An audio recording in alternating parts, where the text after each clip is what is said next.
I'm real revolutionary right now. Support this man, Black media. He makes sure that our stories are told. Thank you for being the voice of Black America, Roland. Stay black. I love y'all. All momentum we have now, we have to keep this going. The video looks phenomenal. See, this difference between Black Star Network and Black-owned media and something like CNN. You can't be Black-owned media and be scared. It's time to be smart. Bring your eyeballs home. You dig?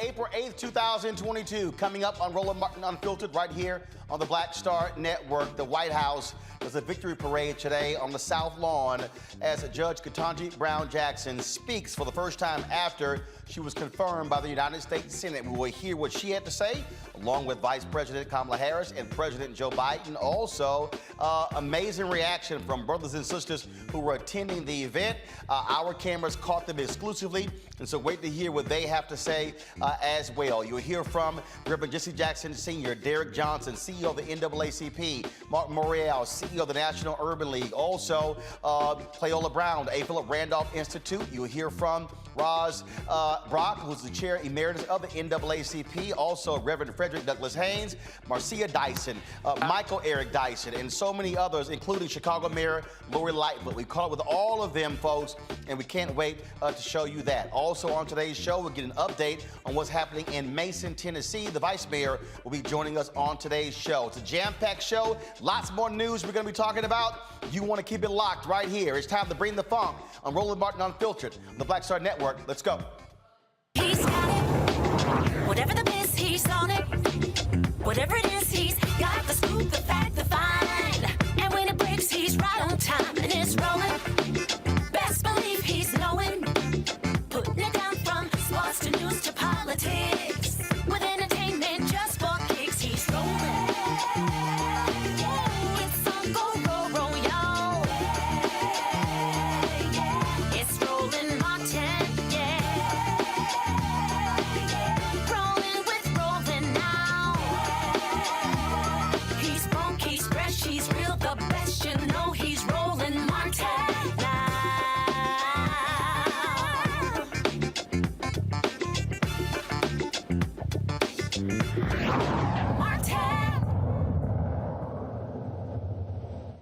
But no one does this on their own.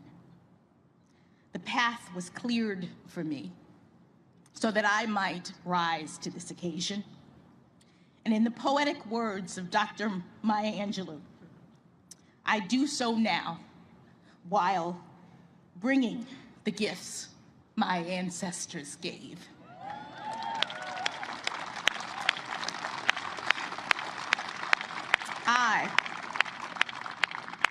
I am the dream and the hope of the slave. Folks, there were a lot of tears shed on the White House South Lawn today as Judge Ketanji Brown Jackson spoke to the nation since she was confirmed yesterday by the United States Senate. Of course, she was flanked by President Joe Biden, Vice President Kamala Harris. Numerous people were in the audience, including her parents, her husband, her children, her siblings, and also many folks, especially Black women, who have fought for years for this particular moment. Vice President Kamala Harris, she spoke first, and President Joe Biden then followed her, and both talked about the importance, the history that was actually made with her confirmation yesterday by the United States Senate to replace retiring Justice Stephen Breyer on the Supreme Court. President George Washington once referred to America as a great experiment, a nation founded on the previously untested belief that the people, we the people, could form a more perfect union. And that belief has pushed our nation forward for generations. And it is that belief that we reaffirmed yesterday.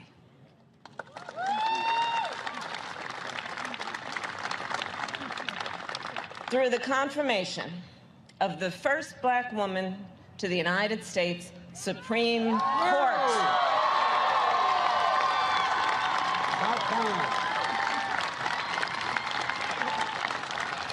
And Judge Jackson, you will inspire generations of leaders. They will watch your confirmation hearings and read your decisions. In the years to come, the court will answer fundamental questions about who we are and what kind of country we live in. Will we expand opportunity or restrict it? Will we strengthen the foundations of our great democracy or let them crumble? Will we move forward or backward? The young leaders of our nation will learn from the experience, the judgment, the wisdom that you, Judge Jackson, will apply in every case that comes before you. And they will see, for the first time, 4 women sitting on that court at one time. When I made the commitment to nominate a black woman to the Supreme Court, I could see this day. I literally could see this day because I thought about it for a long, long time. As Jill and Naomi will tell you, I wasn't going to run again. But when I decided to run, this was one of the first decisions I made. I could see it. I could see it as a day of hope, a day of promise, a day of progress. A day when, once again, the moral arc of the universe, as Barack used to quote all the time, bends a little more toward justice. I knew it wouldn't be easy, but I knew the person I nominated would be put through a painful and difficult confirmation process. But I have to tell you, what Judge Jackson was put through was well beyond that. There was verbal abuse, the anger, the constant interruptions, the most vile, baseless assertions and accusations. In the face of it all, Judge Jackson showed the incredible character and integrity she possesses. Poise.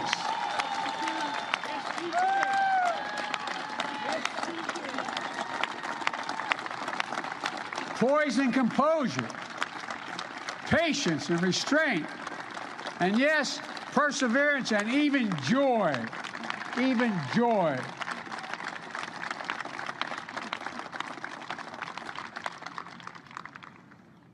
Ketanji, or I'm not going to be calling you that in public anymore.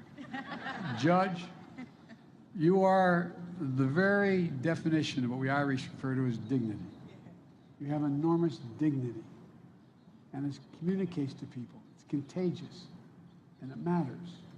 It matters a lot.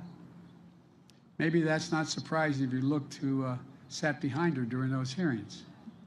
Her husband, Dr. Patrick Jackson, and his family. Patrick, stand up, man.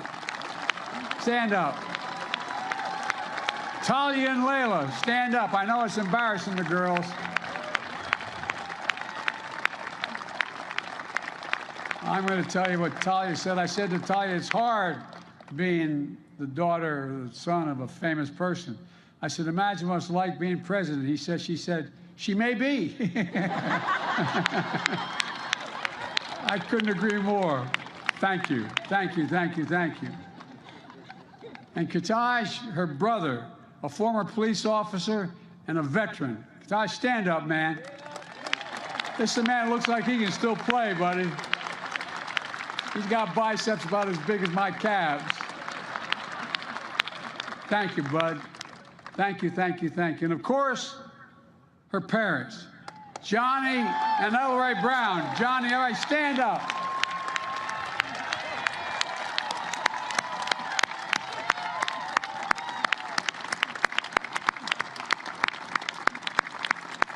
I'll tell you what, as I told Mom, Mom's rule in my house. Oh, you not think I'm kidding. I'm not. My mom and my wife as well. Look, people of deep faith the deep love of family and country. That's what you represent.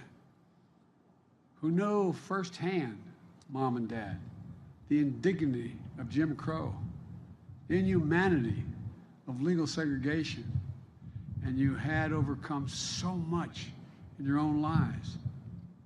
You saw the strength of parents and the strength of a daughter that is just worth celebrating. I can't get over, Mom and Dad, what you did and your faith and never giving up any hope. And both that wonderful son you had and your daughter. And that strength lifted up millions of Americans who watched you, Judge Jackson, especially women and women of color, who have had to run the gauntlet in their own lives.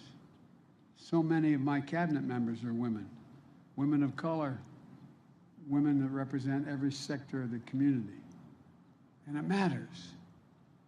And you stood up for them as well. They know it. Everybody out there, every woman out there, everyone, am I correct? Just like they have. Just like they have. And same with the women members of Congress as well, across the board. Look, it's a powerful thing when people can see themselves in others. Think about that. What's the most powerful thing? I'll bet every one of you can go back and think of a time in your life where there was a teacher, a family member, a neighbor, somebody who made you believe that you could be whatever you wanted to be. A lot more to play, including from hearing from Judge Brown Jackson. I want to, though, talk to my panel right now. Linda Carr, she's the president and CEO of Higher Heights. Their focus is to elect more black women to public office. Rebecca Carruthers, she is vice president for Fair Elections Center. Damon Hewitt is president and executive director of the Lawyers Committee for Civil Rights Under Law. And also Cliff Albright, co-founder of Black Voters Matter. He is joining us from Boston. Glad to have all of you here. Glenda, it was certainly an amazing day to be out there at the White House to see the looks of joy. There were a number of young girls who were in the audience. There were mothers and grandmothers who actually brought them to this ceremony. There were folks who were American Indian, who were African American, who were white. But I'll be honest with you, the people who were really moved by what took place today, we call them seasoned saints in our church, really the black women who were 60 and older, who were just overjoyed with what they witnessed with their own eyes today. It was truly an amazing day, Roland. I saw you, I can't wait to see all the videos you collected today. It was, when you talk about church, the church mothers, black women, it felt like Easter Sunday. People were, tell Roland, we were in our jeweled tone outfits. Just, if people have been, the DC area folk know that it's been a gray down here. And the sun broke just for that press conference. And to see the rejoice, I was, Justice Brown Jackson, talked a little bit about a Maya Angelou quote, which was so powerful. When you talk about her standing there in her authentic, unapologetic black woman, a brown-hued black woman with natural hair, telling the story that in one generation she went from segregation to the Supreme Court. It was church. We do call and response. And so the black women in attendance, black women who have been, advocates, activists, elected women. There was, New York, Letitia Tish James, the New York Attorney General, to Charlotte Mayor, Val Lyles, the former mayor of Atlanta, Keisha Lance Bottoms were there. So some of our, elected women from across the country, to the little girls that were there. It is truly a day that talks about how we can continue to reach higher. We've been prepared for this moment. The world now knows what Black women's leadership looks like at the highest level. And I think she stood there in grace and prepared for this moment, but understanding that this is so much bigger than she is, not just from a historic perspective as being the fourth woman that will be seated at the highest court, but at the intersection of her race and her gender, and that she is going to be inspiring generations of young people. I just came back from the Supreme Court where people are gathering, and there are little girls literally of all race and backgrounds running around the Supreme Court steps right now celebrating Ketanji Brown Jackson. This photo, I shot this photo to give people a sense of what the crowd was like. You saw the live stream. Typically, they leave it on the podium, but you had an opportunity to see the people who were out there, who were amassed there. God, take a full screen of that shot, please.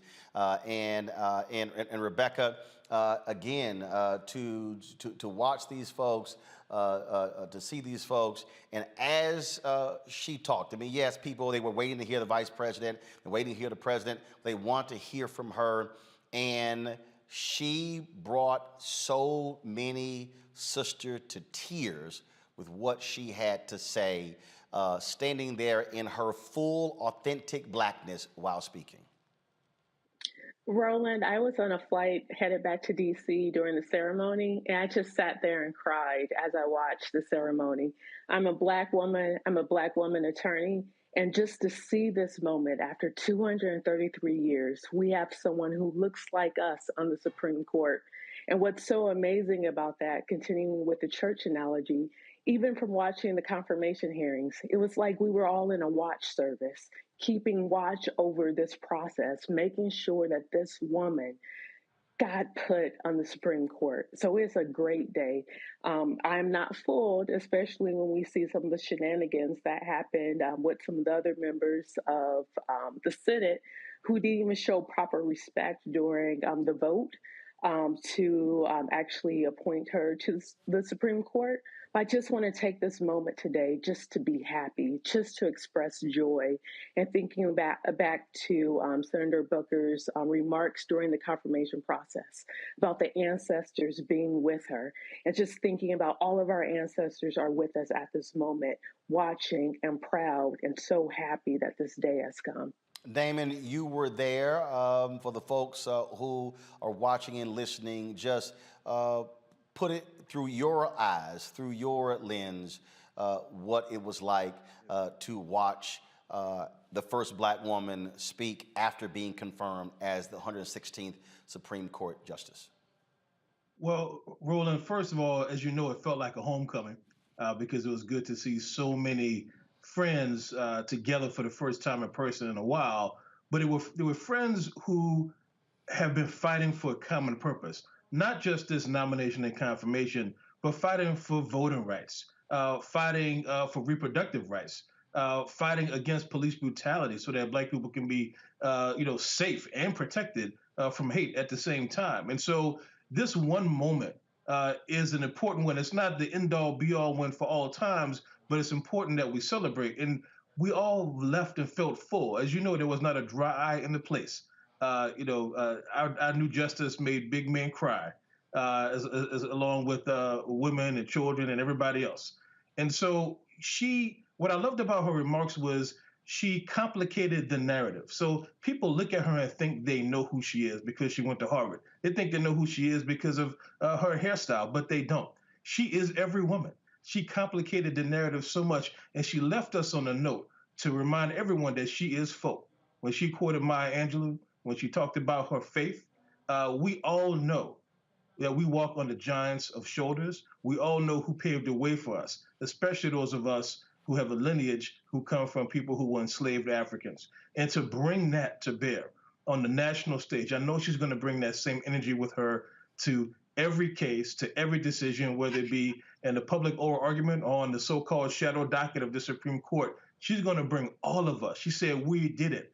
We did it. All of us did it. She's going to bring all of us with her every day in this role for decades to come. Cliff Albright, we talked about this on yesterday, and that is if it wasn't for Georgia, if it wasn't for the election of John Ossoff and Raphael Warnock to the United States Senate, we are not here today. The work that you and Latasha Brown did, we'll hear from Latasha. I caught up with her outside of the White House.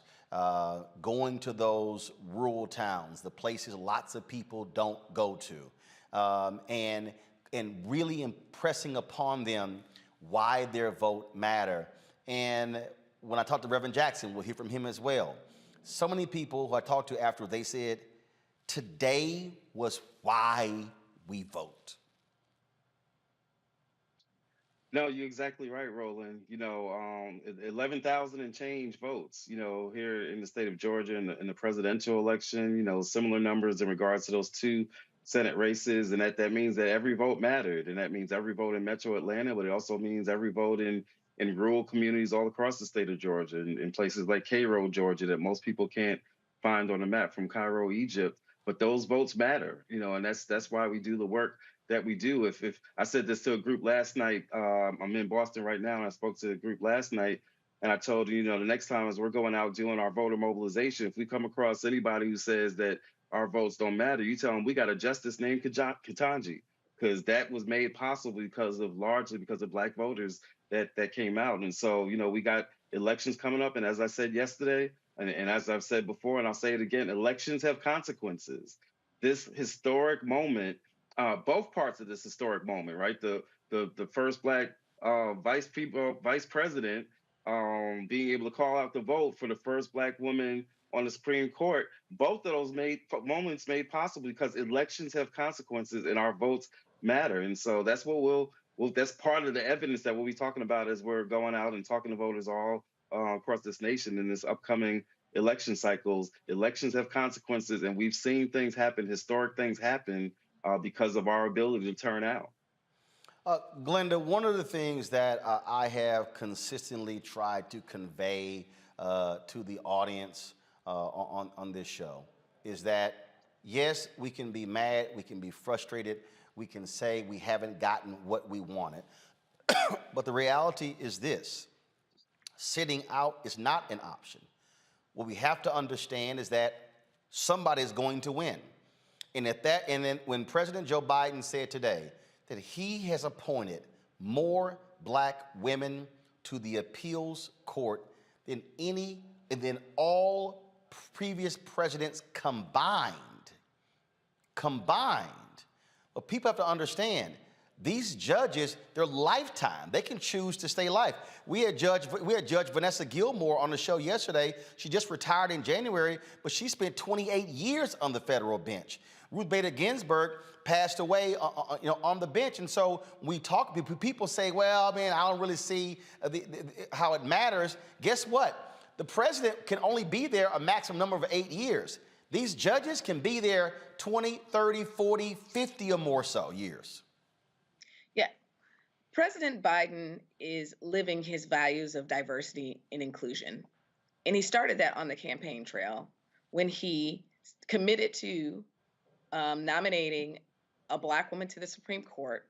He then committed that he was going to have a woman as a running mate for vice president, and he chose a Black woman to be his running mate. His cabinet is one of the most diverse cabinets. On that front row, you had Secretary of HUD Marcia Fudge sitting on the front row of that press conference today. His White House staff is filled of diversity, and particularly Black women, all the way up to senior level staff members. And his administration looks like America. That's progress. We are living in some of the most politically divisive times. And so there's work to be done, as Cliff said. We need to change the configuration of our Congress. And then we need to get to work to holding our elected officials accountable and creating the environment for our champions to push progressive policies. So what do we need to do? We need to elect, as much as we celebrate today, we've never elected a Black woman governor. Although Kamala Harris ascended to the front of the chamber as the president of the presiding over the U.S. Senate, there was 0 Black women sitting in the Senate to cast their votes. And so this year, in 2020, in November, we have an opportunity to elect governors with an S, Black women senators with an S. We have the most number of Black women running for office up and down the ballot. And when you have diverse decision-making tables, they make better decisions. And certainly, I believe that Justice Brown Jackson is going to show that when you have diverse benches, like the Supreme Court, those benches make better legal decisions. To that point, in terms of moving forward, Rebecca, as I said, she ascends. She says, finally, we are now here. But the point that we have to keep making is more history can actually unfold. There can be more federal judges, more district judges, more appeals court judges filling the pipeline, so it's not just the one. Now is an opportunity for us to keep pressing, and the reality is, I said this last night, you've got critical Senate races. If Democrats are able to hold the majority and expand the majority, we can guarantee that there are more black federal judges. And then there's some sister out there who is younger than Judge Ketanji Brown Jackson who could be appointed. Donald Trump and McConnell, they appointed a 35-year-old white woman who was only 11 years removed from law school. And so people need to understand that sitting out the election cannot be an option, because we must be thinking about the judicial branch and the executive and the congressional offices as well. So I run a national nonpartisan voting rights organization. And one thing that I really want to point out here, since the 2020 election, there have been so many laws across the country that suppresses the right to vote. And so as we think about the critical races up and down the ballot across the country this year, we still need to urge Congress to pass meaningful voting rights legislation. We have a gutted Voting Rights Act. So I'm happy with the events that unfolded today, that Justice Ketanji Brown Jackson is a staunch supporter of voting rights. She actually believes in the fundamental right to vote. But we also need Congress to act. We are 7 months today away from the general election. We're already seeing that in the primaries that are taking place across the country right now, that some of the people who are trying to register to vote this year, when we look at what happened in Texas the other month, tens of thousands of people were denied to be able to register to vote because of the new rules that Texas has put into place since the last election. So we really need to lean on Congress and urge Congress to pass meaningful voting rights legislation. But the reality, Cliff and Damon, is that it's been made perfectly clear by leaders, by Sinema and Manchin. They're not going to do that, which means we've got to make sure that we are putting Sherry Beasley from North Carolina in, putting in Mandela Barnes in from Wisconsin, Val Demings in Florida. So the opportunity, Cliff, is there to expand, to ensure and get what Rebecca just said. Yeah, I mean, there's a bunch of Senate seats that are up for grabs, right? There's a couple that we need to defend in places like Georgia and Arizona, but there's some seats that are up for grabs, and in many of those seats, as you named just a few, that it's black candidates and black women that are running. And so, if we weren't clear about the importance of these Senate seats before the past year, before we've seen the struggle going on over voting rights, before we saw this struggle over the Supreme Court nomination, if we weren't clear about it before, we best be clear about it right now. This election cycle matters. These Senate races matter, and across all of these states, we've got to take it seriously. I just want to say a quick word, if you don't mind, Roland, because you got some folks that are, and especially brothers, not many, that might be making the point. I've seen it a little bit on Twitter. What's the big deal? Why is this so?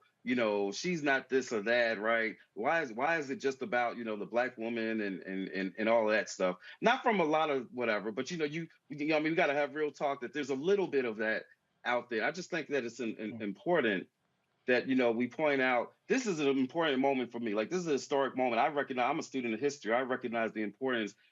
But even for me, and I've had tears in my eyes at various points over the past couple of days, but even for me, it can't mean the same thing that it means to sisters all across this country. Like you mentioned it, you were there, you see the little girls outside the Supreme Court and outside the White House, what it means to be represented. And we talk about Kamala being the first black woman vice president, but it follows a black man as president, right? We talk about Sister Ketanji, Justice Ketanji Brown Jackson being the first black woman. It follows not one, but two black men that had already been there, right? Even the vote itself, sisters didn't get it for decades after brothers got it with the 15th Amendment, because the 15th Amendment did not give black women the right to vote, right? And we talk about all the Black representation in Reconstruction, Black women didn't get to participate in that. And so this is a particularly important moment for Black women. I think we need to lean into that. And as brothers that I know that you, Roland, and my brother Damon, who's on here, falls in this category, we've really got to lift that up unapologetically, that this is a special and historic moment for sisters, and lean into that historic nature of that.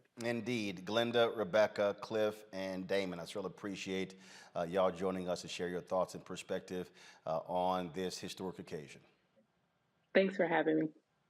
Folks, thanks, Roland. Folks, Judge Brown Jackson, she spoke today, and we talked about what moved folks to tears. Here's what she said. Are telling me that they see now more than ever that here in America, anything is possible.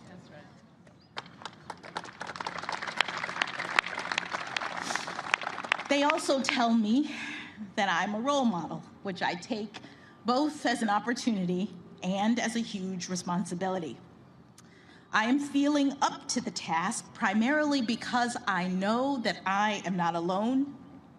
I am standing on the shoulders of my own role models, generations of Americans who never had anything close to this kind of opportunity, but who got up every day and went to work believing in the promise of America, showing others through their determination and, yes, their perseverance that good things can be done in this great country.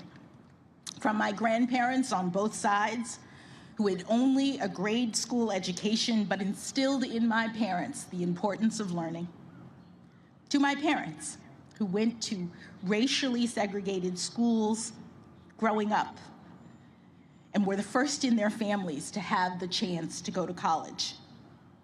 I am also ever buoyed by the leadership of generations past who helped to light the way: Dr. Martin Luther King Jr., Justice Thurgood Marshall, and my personal heroine, Judge Constance Baker Motley.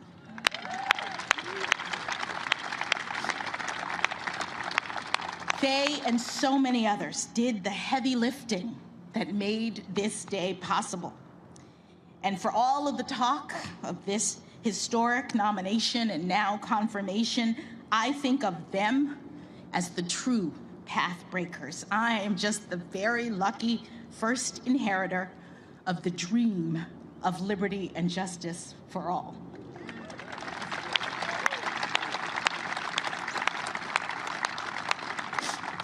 To be sure, I have worked hard to get to this point in my career, and I have now achieved something far beyond anything my grandparents could have possibly ever imagined. But no one does this on their own. The path was cleared for me so that I might rise to this occasion. And in the poetic words of Dr. Maya Angelou, I do so now while bringing the gifts my ancestors gave.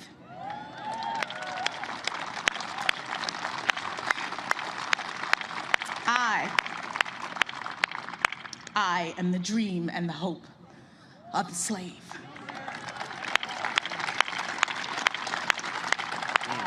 Powerful words there. There were a couple of people that President Joe Biden shouted out. One of them was a Senate staffer who Senator Dick Durbin had talked about during the confirmation hearings. Mrs. Roberts, she works. Well, I think she's a staffer. She works on the cleaning crew, I believe, and she wanted to be in that room during her confirmation hearings. Well, she also was there in attendance today. But the president also spoke about a very young girl who also was there today as well. But the truth is, she's already impacting the lives of so many Americans. During the hearing, Dick spoke about a custodial worker who works the night shift at the Capitol. Her name is Verona Clemens. Verona, where are you? Stand up, Verona. I wanted to see. you don't mind. She told him what this nomination meant to her. So he invited Ms. Clemens to attend the hearing because she wanted to see, hear, and stand by Judge Jackson. Thank you, Verona. Thank you, thank you, thank you. At her meeting with Judge Jackson, Senator Duckworth introduced her to 11-year-old, is it Vivian? Vivian. I'm sorry, Vivian. That's her. Is that your sister? He's pointing. Who was so inspired by the hearing, she wants to be a Supreme Court justice when she grows up. God love you. Stand up, honey. Am I going to embarrass you by asking you to stand up? Come on, stand.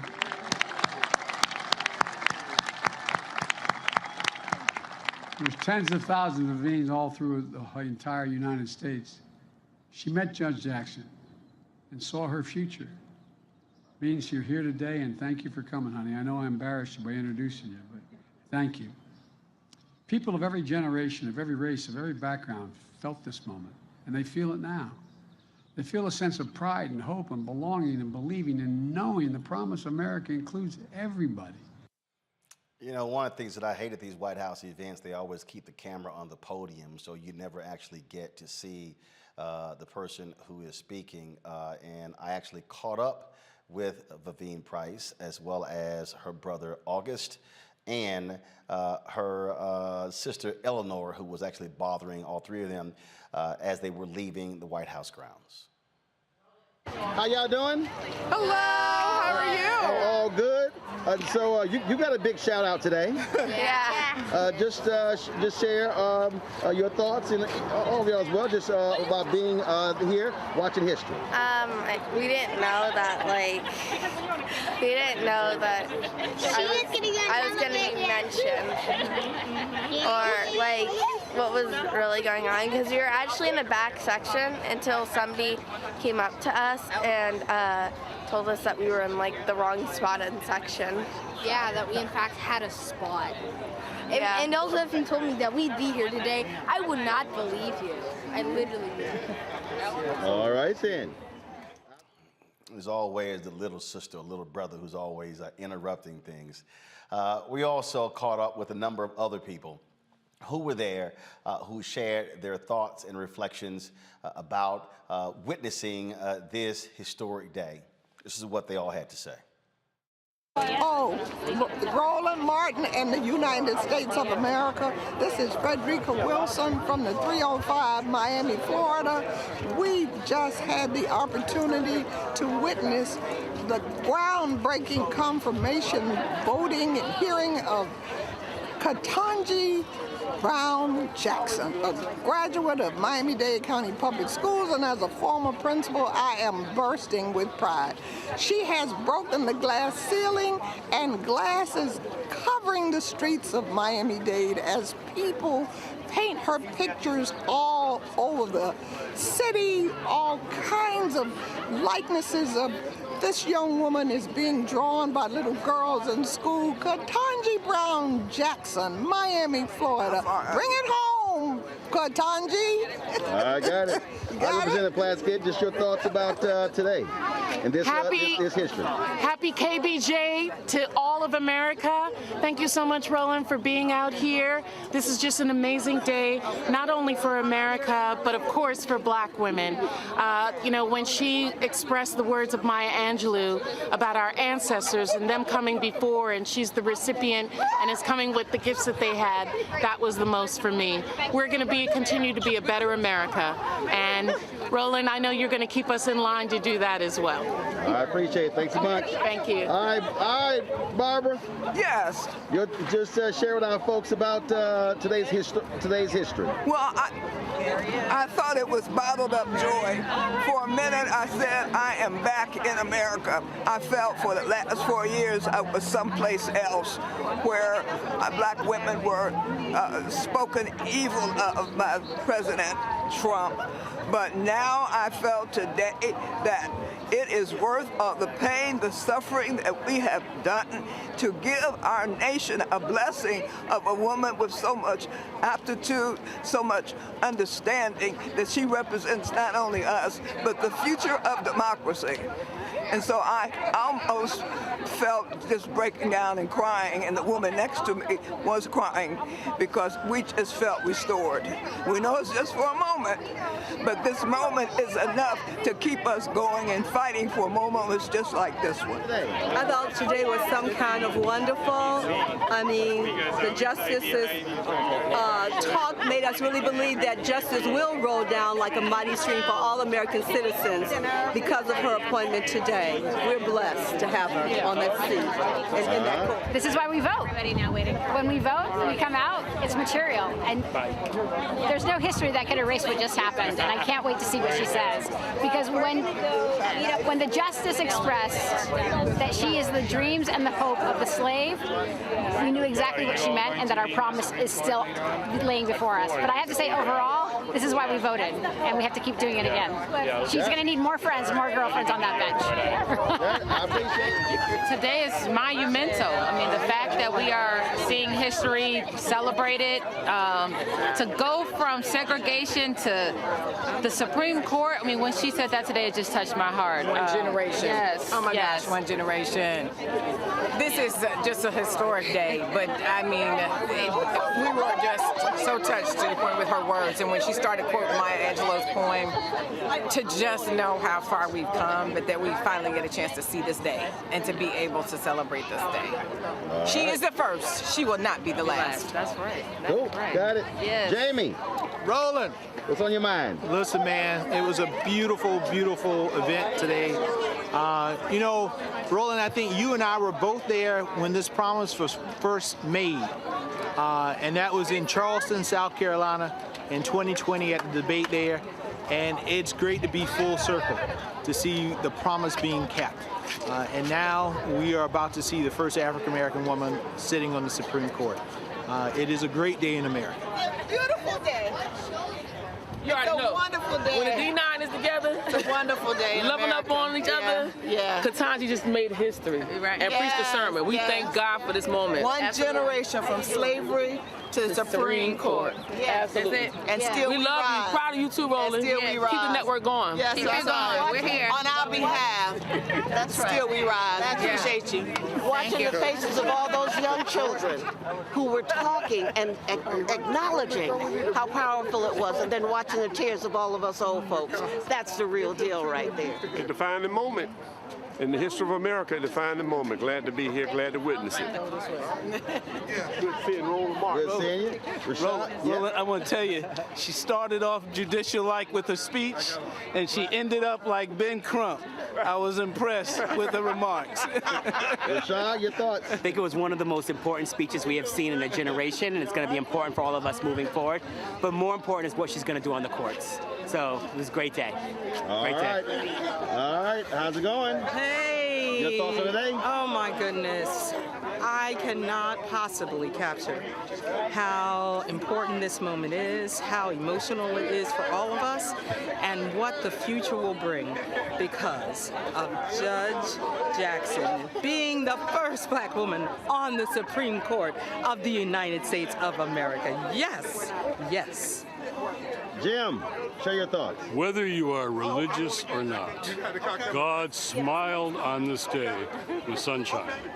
This sunshine provides a light of hope for all of us. This is a day the kids are watching. A lot of children are watching this. And one generation segregated the Supreme Court. I am the child of dream and hope of a slave. She is going to influence the Supreme Court and the country for years ahead. So this is a historic day. We needed this. A lot of us needed a day like this. This was a day for all of us. Glorious day, glorious moment, glorious history. I'm blessed to be here and be here with you. Ketanji Brown Jackson and I have taught at Harvard for the past 3 years, and I've watched her brilliance talking about procedure. But today, she thought more about passion from, in her words, Roland Martin, from segregation to the Supreme Court in one generation. Thurgood Marshall, Constance Baker Motley, they were smiling down from heaven on that queen. What a day. It's her story. I am speechless to go from, we gave birth to this nation, to fighting for so much, And now to finally have representation at the highest court of the land, it's overwhelming. I'm still in tears, and she understands what this means for us. All right, Sonny? I don't even know if I should be on air because I have been crying. Right, Latasha? It's been so momentous. Her words, I think, will go down in history as one of the most important speeches in our country. It was right on time. She talked about the fact that she is the hope and dreams of the slave, really quoting Dr. Maya Angelou, and we've arrived. We have. It was absolutely beautiful. It was beautiful. I'm trying to get myself together now too. So I'll see you, Sonny. I'm getting myself together, but it was really a historic moment. And it was so much authenticity and so much power and spirit. And whenever you open up, first giving honor to God. Listen. All right. Listen, it was beautiful. So. All right, Congresswoman, your thoughts today? You know, waking up this morning, it was like, you know, Christmas Day. It's just been surreal, euphoric, just incredible, awe-inspiring. And I want to say this, Ketanji, y'all gonna learn today. They will never mispronounce that name ever again, although we're only gonna call it Justice Jackson, but, you know, it's just been incredible, incredible. Glorious day. Can't wait to see her legacy begin. And I want to say also I'm thinking about Thurgood today as well. No, it was historic. The fact that her statement summed it up, that in one generation, her family's gone from segregation to the Supreme Court. That's the American story. That's the story of the fight that black people have put forth to ensure that democracy works for all. Our theme is when you fight, we win. And this is another example of winning. Reverend, always good to see you. For the matters, we were at Reconstruction. The Congress for Black Reconstruction, public education, the black and white kids alike, except the right way and cut it off. They're trying to cut it off again. They're trying to do a repeat of last century, trying to diminish the vote. But I think a lot of the focus should not just be on what they're trying to do, unregistered black voters. Our power lies there. I was in Arkansas last week, 25,000 blacks unregistered. If they register, they change the course of Arkansas. A black governor in the U.S. Across the South, we must work harder, working on people and getting them out to vote, not just focusing on the reaction to our success. All right, Reverend, always good to see you. David Johns? I am privileged to bear witness to this moment. I'm thankful for black women. They are responsible for everything great in the world, and I'm thankful that our ancestors conspired to make today happen. All right, appreciate it. Mark Morial. Two chairs on the, hey, but Roland, hey, today was, I call it an oasis day, a day of celebration, a day of reflection, a day to celebrate an incredible black woman who not only makes history, but who is destined to even make more history as a member of the Supreme Court. So I think we all sat there and said, boy, it took a lot. It took tremendous effort. It took many people paving the way, and her remarks were just perfect, particularly the way she ended. So it's a day of joy and a day of celebration, and now it's back to work. All right, Michael Dyson? Yes, sir. Got a few words about today? My God, it was incredible. Here was a woman who summed up the whole range of history in the last 100 years. She began with segregation and talked about in one generation, she's on the Supreme Court. But by ending with Maya Angelou, I am the dream of the slave. It was a remarkable punchline, but it was a remarkable acknowledgement of the incredible work that black people have done and other allies to arrive where we are today. It was a historic day, a black woman. And let's be real, you and I both know, black women running everything anyway. So why ain't they been running the United States of America and certainly on the Supreme Court? It's a great day. It's a great day to be here to celebrate her.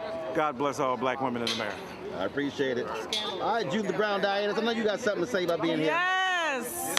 233 years, and a black woman has finally made it for, not only for black lawyers, but for black girls, for our community, and for America. She's gonna throw down on all the important issues. So I needed tissues to get through the day, but the sister had powerful words, quoting Maya Angelou and acknowledging from slavery to this, so. Oh, absolutely powerful for her to say, to quote Maya Angelou, towards the end of that speech, after extending her appreciation, captured everything, the hope of the slave. And so when we think of all that we've been through to come to this point, it says so much. She handled herself brilliantly, showing the same poise and composure that she showed during the vicious hearings. And so I'm proud of her. And again, it lets us know what we all can do. Well, I mean, my heart is full. When she made her statement that her family started in segregation and now ends in the Supreme Court in one generation, those were very, very powerful words, because most black folks had that same kind of story, where our origins are in slavery and segregation. And to see her with her grace, her intellect, and her ability, and her parents there to witness it in pride, it was a beautiful day. I was surrounded by black women, mayors, attorney generals, who were just beaming with pride and knowing how incredible this moment was. Because when you see something like that happen, what it tells you is what seemed impossible is actually possible. It was a beautiful, beautiful moment that I will never forget for the rest of my life. And I was grateful to be here. Folks, about an hour ago, the White House released the first official portrait of Judge Ketanji Brown Jackson. This is it right here. That is her first official portrait. There, of course, there will be the actual Supreme Court photo once she is sworn in and she is actually provided her Supreme Court justice robe. My panel, Matt Manning, civil rights attorney, Kelly Bethea, communications strategist, Michael Imhotep, host the African History Network show. I also hope folks watching understand what you just witnessed is what happens when you support black-owned media. Because just so y'all know, the White House at the event, we were all behind the barricades, and when it was over, they would not let us actually go interview the people who were attending. I was not particularly happy with that. Yes, I've already made my feelings known about that. I said it kind of don't make any sense having all these folks here. We can't actually talk to them. So we had to actually leave the White House grounds, Lauren Burke and I walked all the way around to the, literally, the entrance was like right there. But we had to literally go out the White House, go all through the front, to the side, to capture those folks there. And so that's what we did. And there were no other media out there. And so it was important, I felt, for us to hear from those voices, the people who were sitting in there. And so that was important. So when y'all support us, when we're able to buy the cameras, send staff, in this case, that was me, to do these things, that's why it's important. Because otherwise, if you watch the other network shows, all you're gonna see are just the speeches from the platform. No, the reaction was also critically important. And Kelly, I'll start with you. That was the thing that you saw that, you know, especially each one of those black women, they remarked about what they saw, what they heard. And when she quoted Maya Angelou, that also really brought it home. It really did. I've been kind of sort of emotional most of this afternoon, primarily because of this speech and just seeing what Justice, soon to be Justice Brown Jackson, has gone through. It just was a reflection of what I've seen so many other Black women go through, trying to get to where they are in their respective careers and their respective positions. The vitriol, the ridicule, the belittling, the diminishing of accomplishments on the side of the bigots, and then on the side that is right, the side of the Black woman trying to get to where she is, the grace that she had to exhibit, the poise she had to exhibit, the joy she had to exhibit in order to be presentable and be deemed worthy, even though she already is. The level of excellence was just above and beyond in those confirmation hearings. And while she was already worthy, it was evident during these confirmation hearings that she was the one who was supposed to be on this bench. And finally, seeing that it was a bipartisan support, even though it was only, 3 Republicans who voted for her. The fact that there was some modicum of decency on the GOP side to confirm her, the fact that she has been affirmed by the President of the United States and every single colleague who matters in her regard, it just felt like anything is possible today. This was a wonderful way to end a stressful week for sure. And I can only imagine what she is feeling as the first Black woman Supreme Court Justice. I am so excited for her. I'm excited to read her opinions. I'm excited to hear recordings of her on the bench. I'm excited to read the books that inevitably will come out on her behalf, books that she will write. I'm excited for the law clerks that are going to be learning under her, who will be under her tutelage, who will be out there in the world after their clerkships with her to even make better law, to interpret the law better, to do whatever they want to do in their respective careers, all because this one woman was brave enough to stand up to basically just white supremacy and bigotry. And not only did she stand up to it, she succeeded and stepped over it. And it is just a overwhelming feeling to know that it is possible and that she's going to continue this work.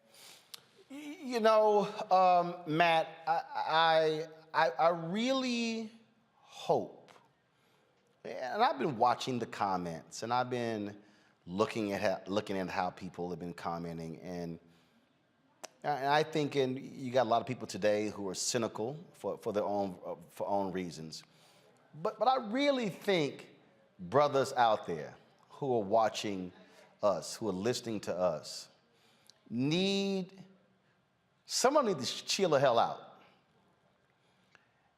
To understand that this has always been a paternalistic country. Now we talk about white supremacy. We also have to understand it is paternalistic. Because when you go back to those Reconstruction amendments, folks say Black folks got the right to vote. No, Black men got the right to vote. Women still did not have the right to vote.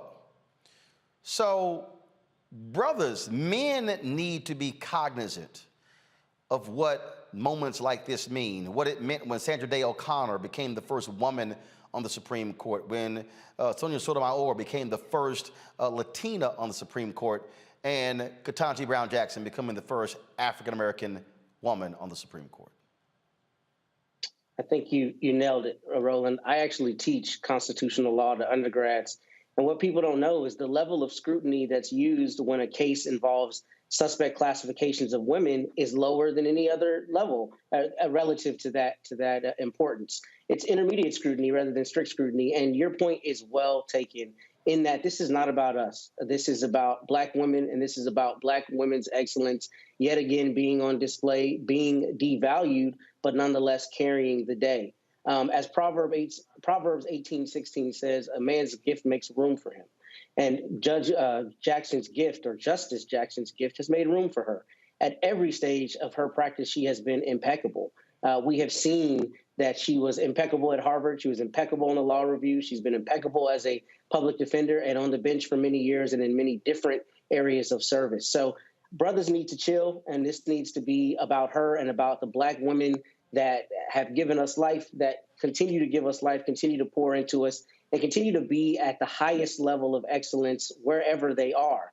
This is just emblematic of all the sisters that we know who have done this kind of work at this level and who haven't always gotten the credit.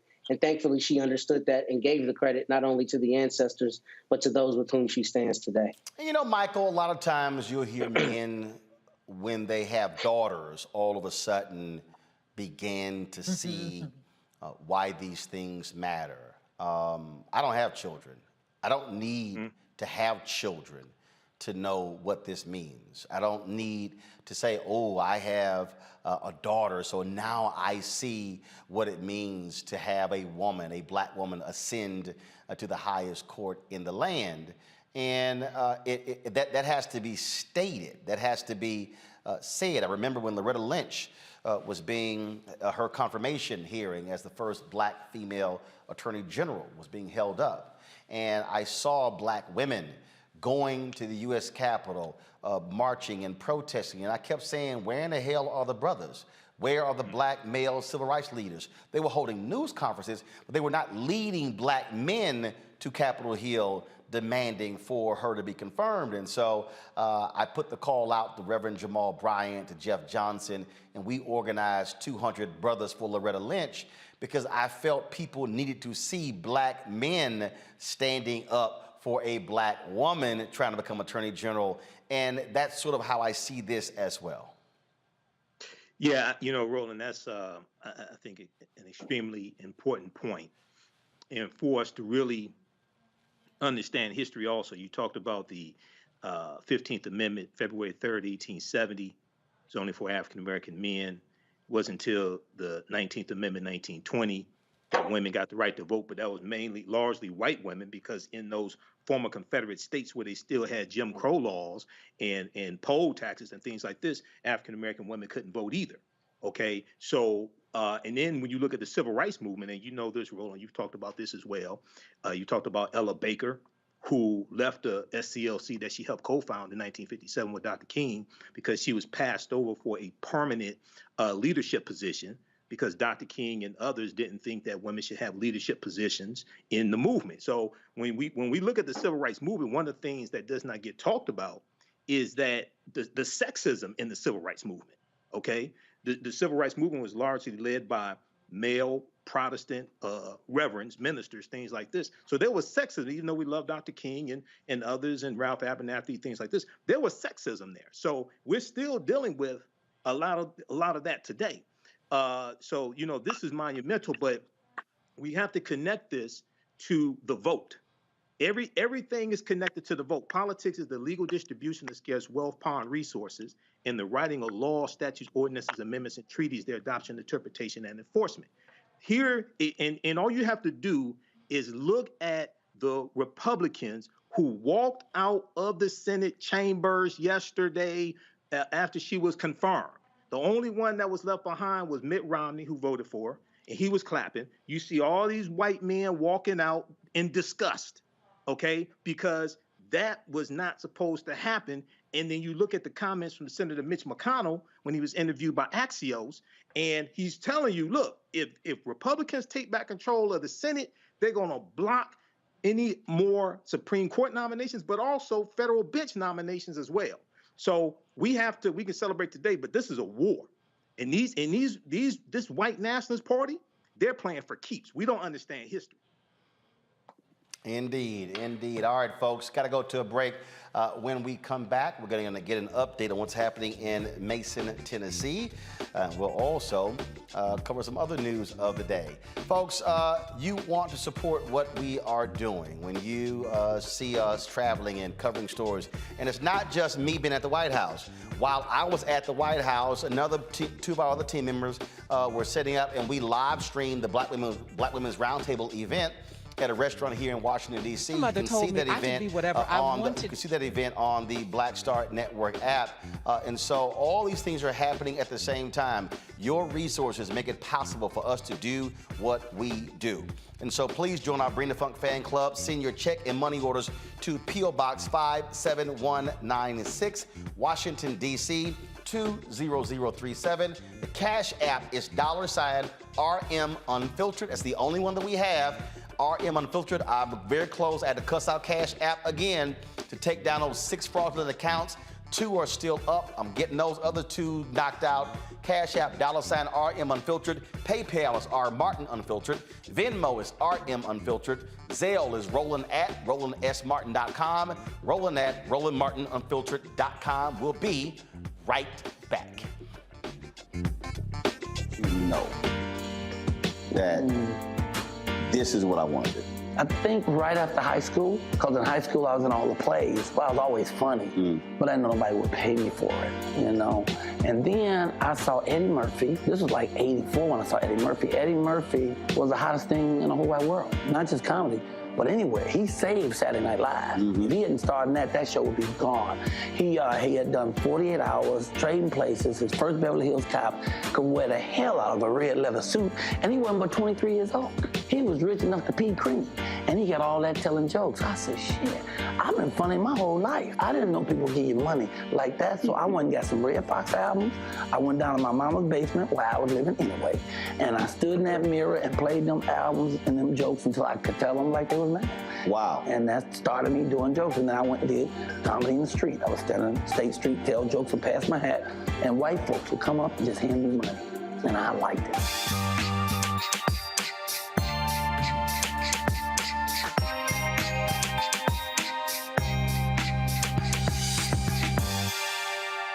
Hi, I'm Dr. Jackie Hood Martin, and I have a question for you. Ever feel as if your life is teetering and the weight and pressure of the world is consistently on your shoulders? Well, let me tell you, living a balanced life isn't easy. Join me each Tuesday on Black Star Network for A Balanced Life with Dr. Jackie. We'll laugh together, cry together, pull ourselves together, and cheer each other on. So join me for new shows each Tuesday on Black Star Network, A Balanced Life with Dr. Jackie.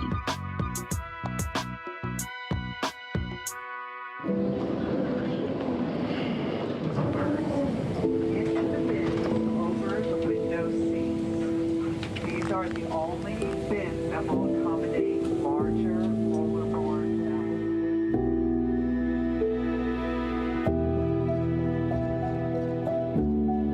They put 10 in here? 10, and you don't come out till you die. And you eat him, you hoop 10. Oh my God. So what?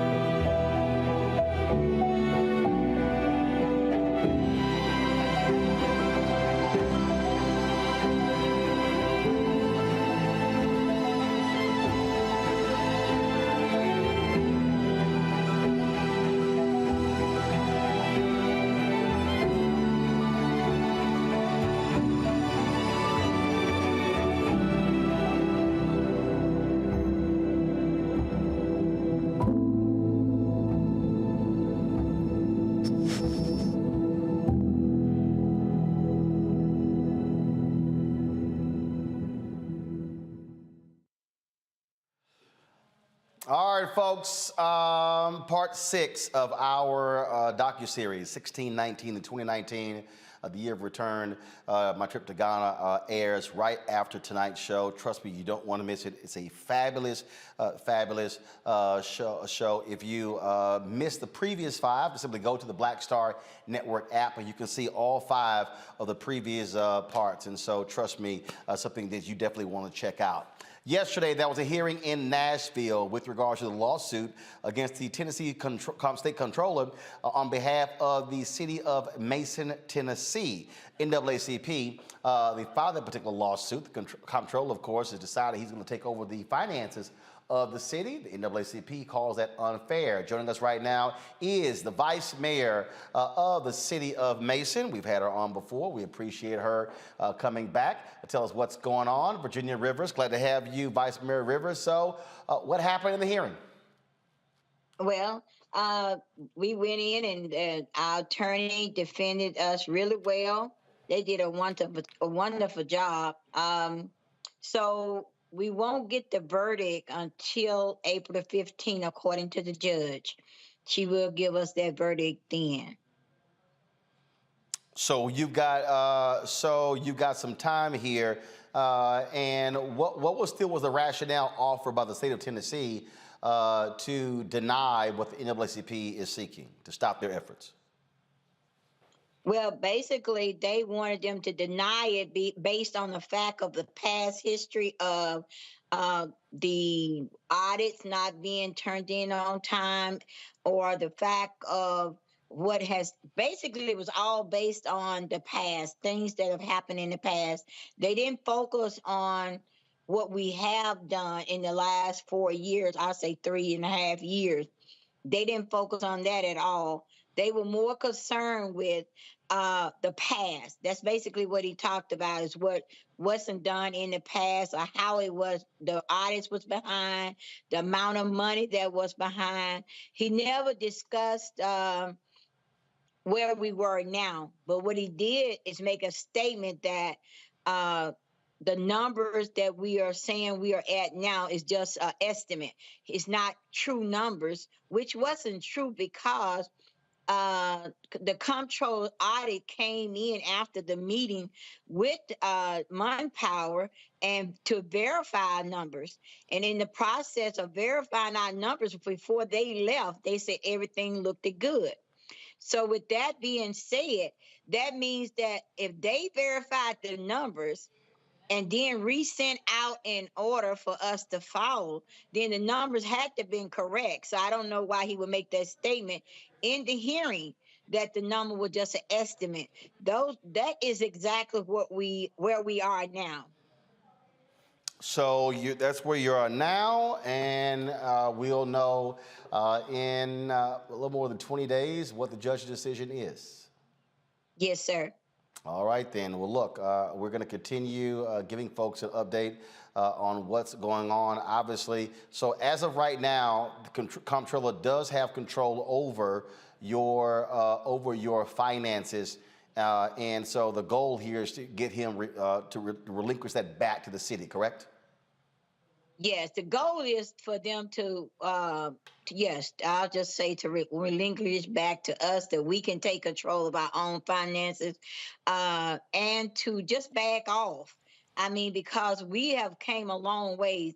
What they're not looking at and what they won't tell anybody about or bring forward is the fact that, okay, we come from where the town was almost $1 million in debt, because that's how much almost was taken from the town. And here we are now, all we owe is $250-some thousand, and you still talking about we're not capable of doing running our city. They're not even considering that. It's just determined that them coming in and taking over our finance or controlling our finance by telling us that we can't spend but $100 without their permission. Anything over the $100, then we'll have to continue call and ask them for permission to pay that bill or permission to file for grants. All right, then. Vice Mayor Virginia Rivers, we certainly appreciate it. Let us know what happens next. I will. Thank you for having me on. I appreciate it. Thank you so very much. Folks, on March 27th, a black college student disarmed a gunman at a restaurant. His reward was getting shot 4 times by San Jose, California police officers. Keon Green has filed a lawsuit. He and his attorney, Udante Point, joined us from Oakland, California. Gentlemen, how are you? I'm well, sir. How about yourself? Doing great. So, what actually happened here? And how in the hell did you end up the one being shot by cops? Honestly, I don't know. I was just trying to protect me and my friend. That's all. I just wanted to get out of there and make sure we could get home safe. But unfortunately, I was shot by the people who were supposed to be doing what I was doing. So when you say you were trying to protect your friend, so walk us through what happened. You're in the restaurant, and then what? A gunman storms in? Tell us what happened. No, it was just kind of like a conflict started between another person and I. And honestly, I just tried to de-escalate it. But once I was hit, as you can see in the video, I just had to defend myself as what anybody else would do. So we're showing the video right now, is that you on top of the gunman? No, that's me on top of his friend. The gunman is actually being apprehended by my friend right there. My friend is also a hero. He was tussling with the guy for a long time. So your friend is, so which one he's is holding him? He's holding the guy right now. So your friend is standing up. Mm-hmm. He's holding. I'm trying to get. Yeah, I'm walking out. I thought my friend was going to follow me. I was unaware that there was a gun at the time. Got it. And so this is another camera angle right here, correct? Yes, and I come back in at the bottom left. Okay. And we began to fight a little bit. So one guy had a gun? Yes. And that's my friend and him are tussling for it right now. On the right side or left side? Left side.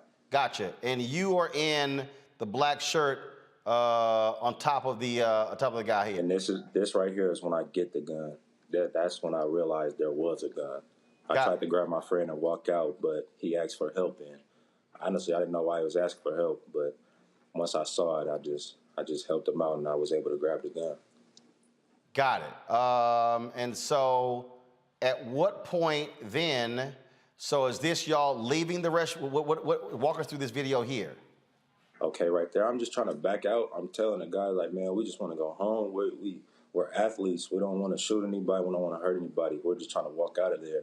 And as you can see, the guy is grabbing me by my clothing. And I'm just backing out. I never once pointed the gun at anybody. And then right after that, I turned around, and the police were right there. So when you so all of a sudden, is there no video of the police shooting? Oh no, there's multiple videos.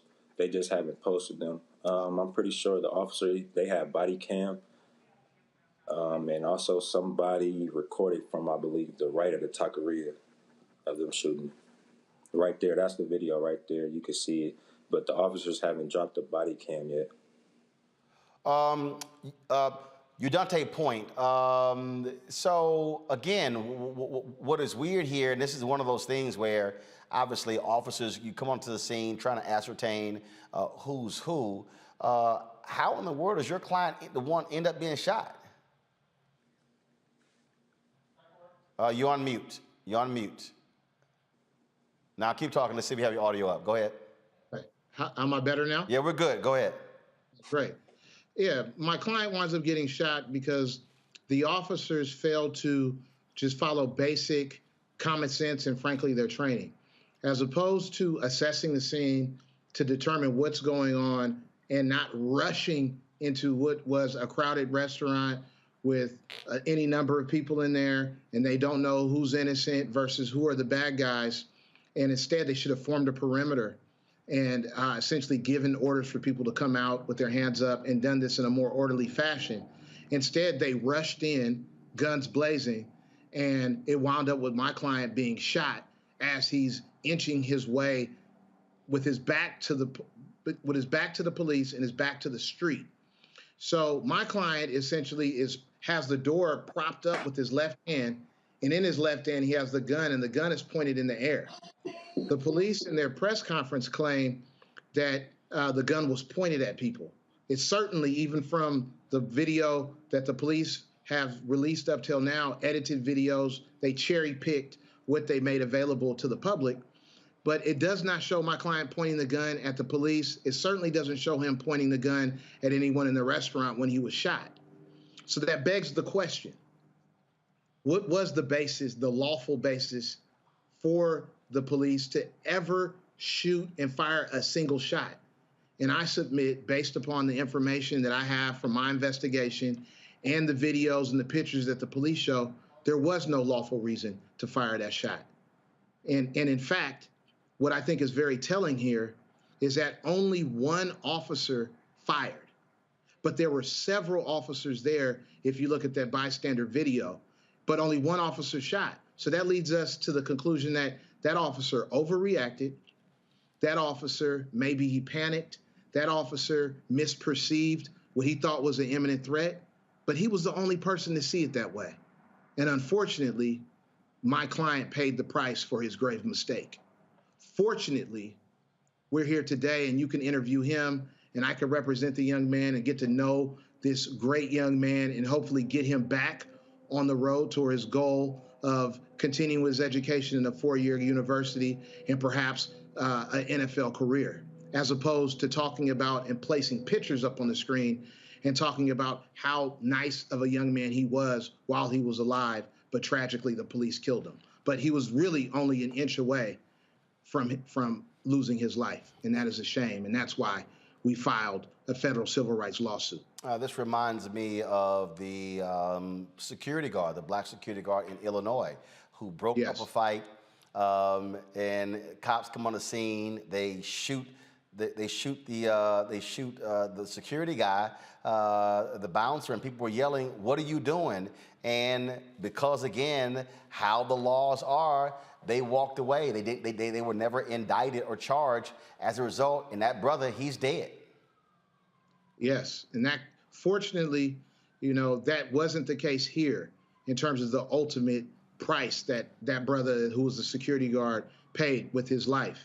Here, Mr. Green survived, and now he's in the fight of his life to regain the life that he had worked for, to regain his hopes and dreams, and is on a long road to recovery. And he's fighting just as hard to regain that life as he had to when he was in that restaurant, to protect not only his life but the life of everyone else in that restaurant. Keon, are you still impacted by the shooting? Were you able to continue playing football? Are you still any after effects from those gunshot wounds? I'm affected tremendously, sir. Honestly, I still get flashbacks of it. I see myself looking at my hands, and I had all the blood on my hands. I see that every night, and it's hard to sleep. And also, I can't play football this season. I don't know when I'll be back. I can't run. I can't do anything. I can't lift weights anymore as of right now. Hopefully, I'll get back to that, though. You were shot 4 times. Where were you shot? I was shot once in my knee, twice in my arm, and once in my stomach. Man, questions from my panel. Matt Manning, you're first.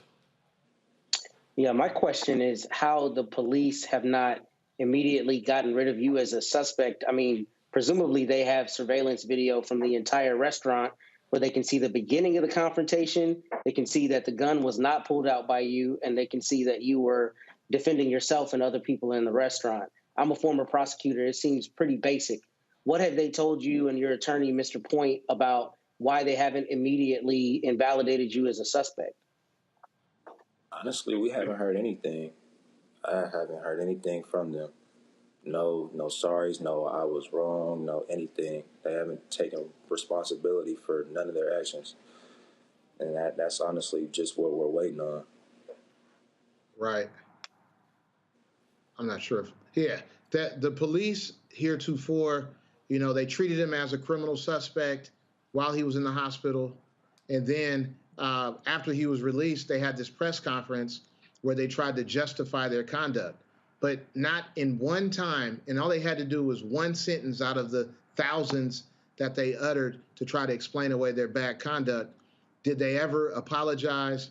Did they ever say, we got this wrong, we made a mistake? Or simply offer words of support for someone that they knew was a hero, that they knew hadn't done anything wrong? Instead, it's the same playbook that we see repeated over and over and over again throughout this country dealing with the police, which is they want to explain it away, and then they want to victim shame and present it as if the person who was the victim decided or brought the victimization on themselves.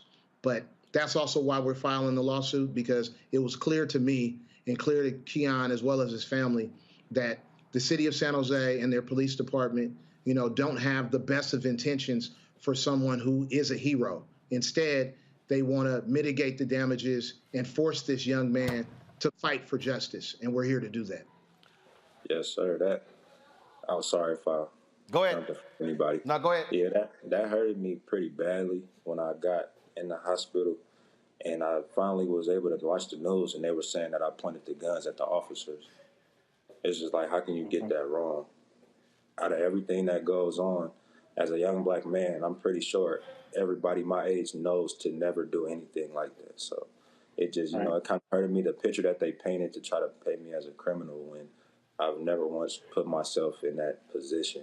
I always try to do right and go the other way, which is right. Kelly.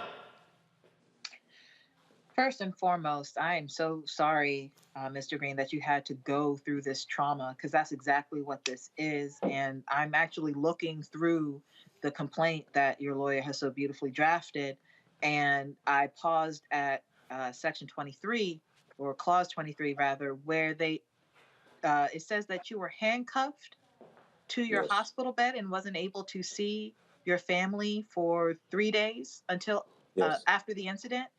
Um, Yes, ma'am. how, I mean, given one, you were shot, two, you were assaulted.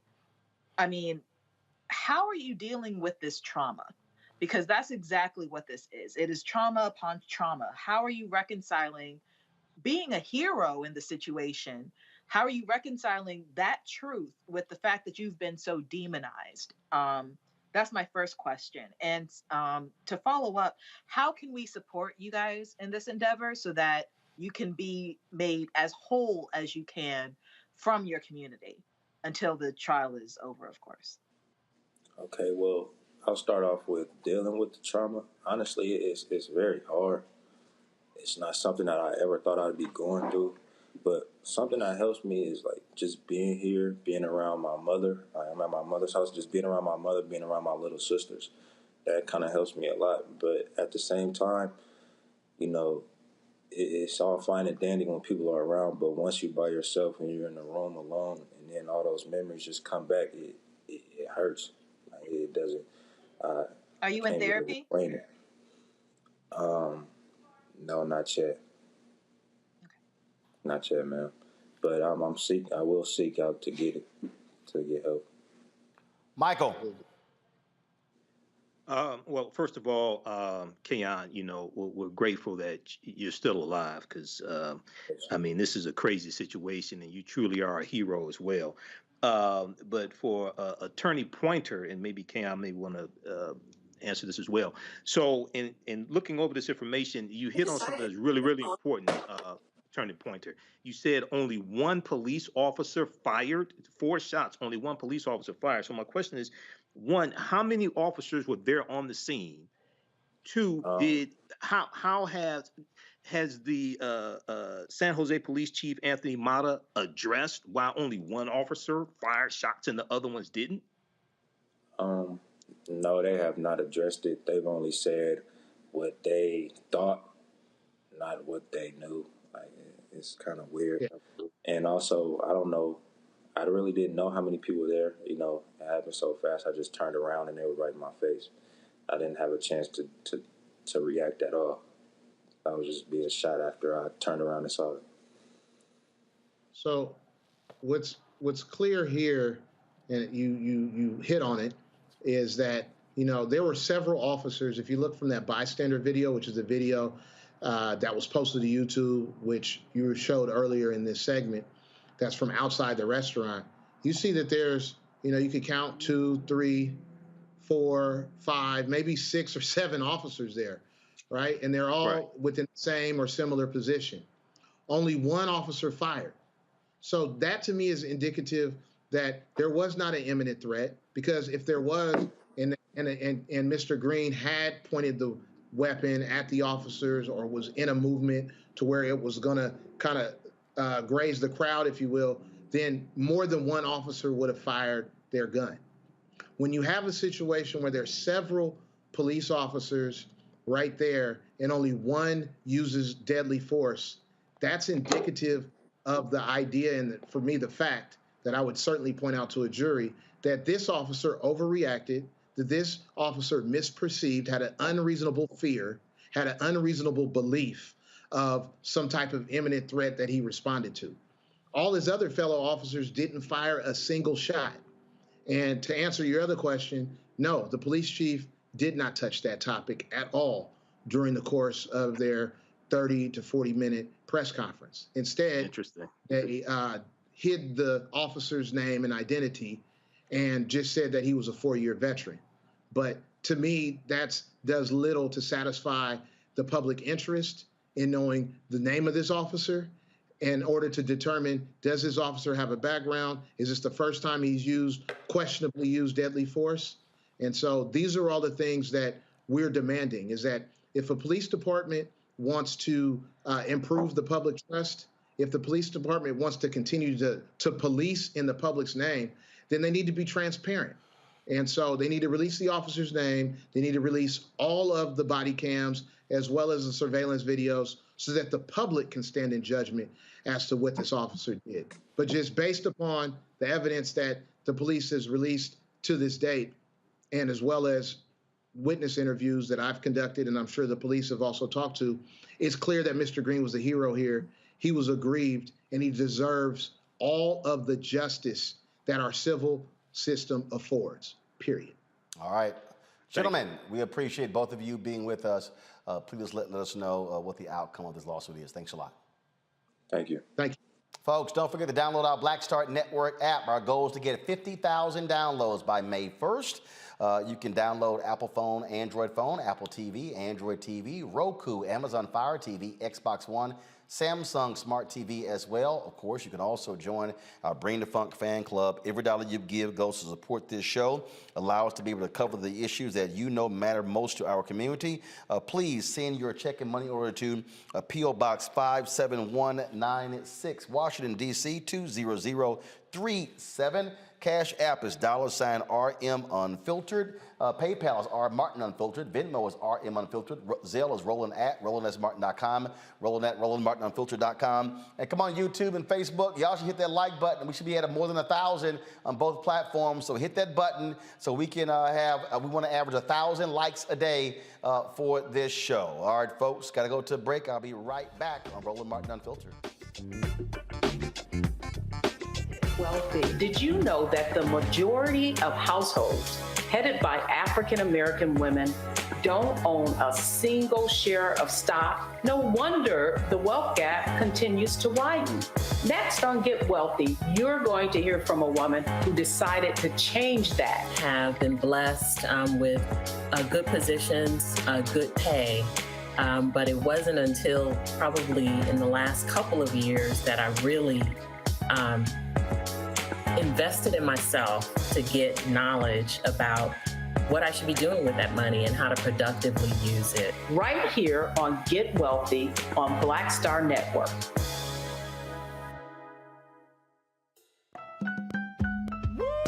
We're all impacted by the culture, whether we know it or not. From politics to music and entertainment, it's a huge part of our lives, and we're going to talk about it every day right here on The Culture with me, Faraji Muhammad, only on the Black Star Network. Pull up a chair, take your seat. The Black Tape with me, Dr. Greg Carr, here on the Black Star Network. Every week, we'll take a deeper dive into the world we're living in. Join the conversation only on the Black Star Network. When did you know that this is what I wanted to do? I think right after high school, because in high school I was in all the plays. Well, I was always funny, but I didn't know nobody would pay me for it, you know. And then I saw Eddie Murphy. This was like '84 when I saw Eddie Murphy. Eddie Murphy was the hottest thing in the whole wide world, not just comedy. But anyway, he saved Saturday Night Live. If he hadn't started in that show would be gone. He had done 48 Hours, Trading Places. His first Beverly Hills Cop could wear the hell out of a red leather suit, and he wasn't but 23 years old. He was rich enough to pee cream, and he got all that telling jokes. I said, shit, I've been funny my whole life. I didn't know people give you money like that, so I went and got some Red Fox albums. I went down to my mama's basement where I was living anyway, and I stood in that mirror and played them albums and them jokes until I could tell them like they was mad. Wow. And that started me doing jokes, and then I went and did comedy in the street. I was standing on State Street, tell jokes and pass my hat, and white folks would come up and just hand me money, and I liked it.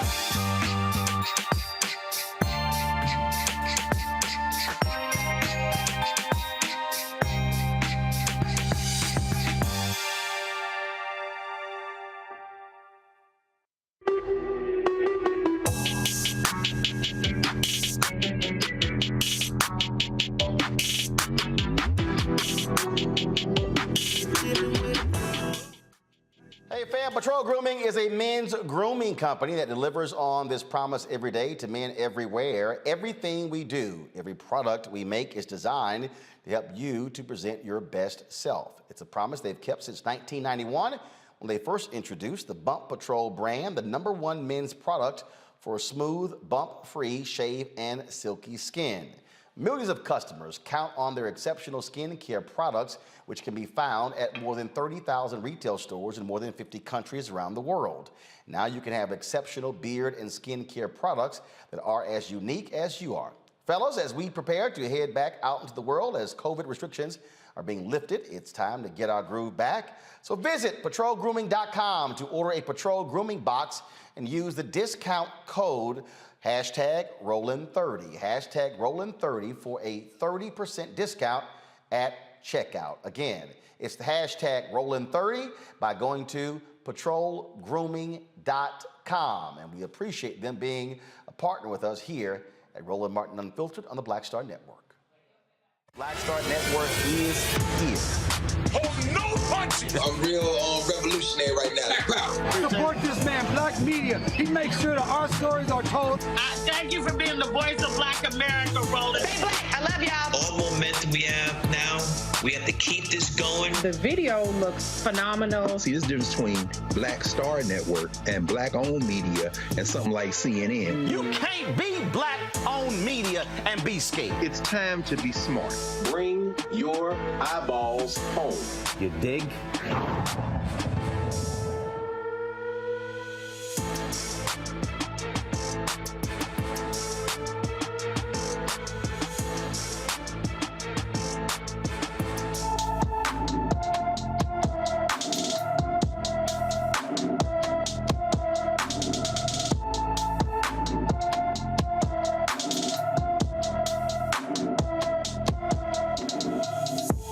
Folks, 17-year-old Norelle Bryant has been missing since March 22nd from Arlington, Texas. She is 5 feet 4 inches tall, weighs 140 pounds, with brown hair and brown eyes. Norelle has a piercing on the left side of her nose. Anyone with information on Norelle Bryant should call the Arlington Police Department at 817-274-4444, 817-274-4444. Well, folks, the verdict is in for the Motion Picture Academy. They are banning Will Smith from attending any Academy events, including the Oscars, for 10 years.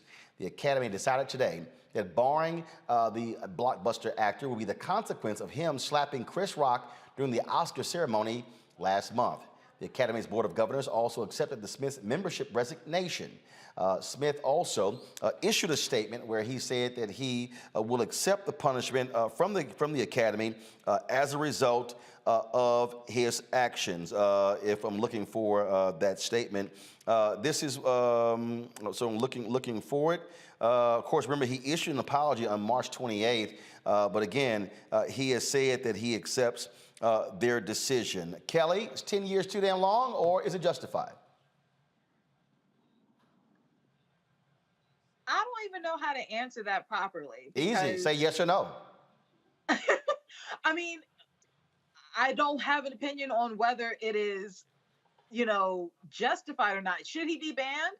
Sure. I mean, if that is the repercussion for slapping another celebrity on stage during Hollywood's biggest night, absolutely. But I also am conflicted with the fact that it seems a tad hypocritical given the history of racism with the Academy. So maybe because he made a huge spectacle and because the media dragged it on and on and on, maybe that's why they felt like they had to give him 10 years. But I can't help but go back to the fact that when Hattie McDaniel was nominated for an Oscar as the first Black woman to ever get an Oscar, she had to come through the back just to accept the award. It was just like a lot of hypocrisy there, as if this is like the first scandal that the Oscars have ever encountered, and that this is the only celebrity that has ever done something so egregious. I mean, in the grand scheme of things, this was not the most egregious thing that has happened at the Oscar Awards.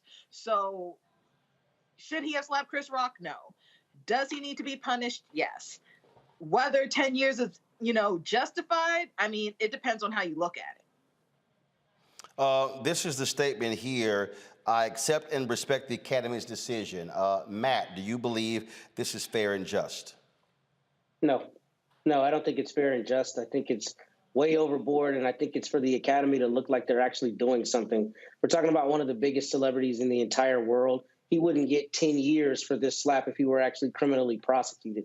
Obviously, it'd be different in incarceration, but the point is they want to look like they're doing something. It doesn't actually matter. I think it's overkill, and I don't think it has any measurable effect on Will Smith or his career. Michael. Well, Roland, number one, I thought it was going to be something excessive when I saw the article from CNN on Wednesday saying that the Academy, the Board of Governors, were moving their meeting up from April 18th to April 8th. So I said, I think they're about to lower the boom on them. I think this is something excessive. I reached out to somebody I think knows more about this than me, my girl Nikki Rich, who interviews celebrities.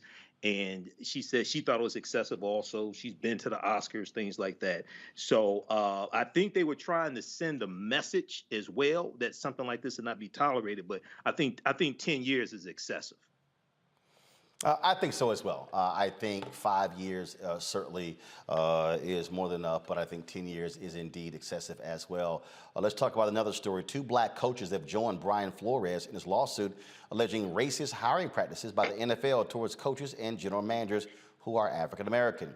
Steve Wilkes and Ray Horton say they have faced the same discrimination as Brian Flores. Wilkes alleges the Arizona Cardinals discriminated against him in 2018 by only allowing him to be able to serve as 1 year as head coach, saying he was a bridge between the next. He said they also then fired him after 1 year and then hired their current coach, who was a college head coach, Cliff Kingsbury, who sucked, who had a losing record at Texas Tech. Horton claims he was subjected to discriminatory treatment when he interviewed the Tennessee Titans head coaching position in January of 2016. The amended lawsuit from Flores also criticized the NFL for its response to the lawsuit he brought against it and its team several weeks ago. In that particular amended statement, one of the things that he said is that the NFL, they've set up this advisory committee that includes 2 lawyers who have fought people on the issue of racial discrimination. He said they don't have anyone who's actually fought against it. These were attorneys who've defended companies who've been accused of this.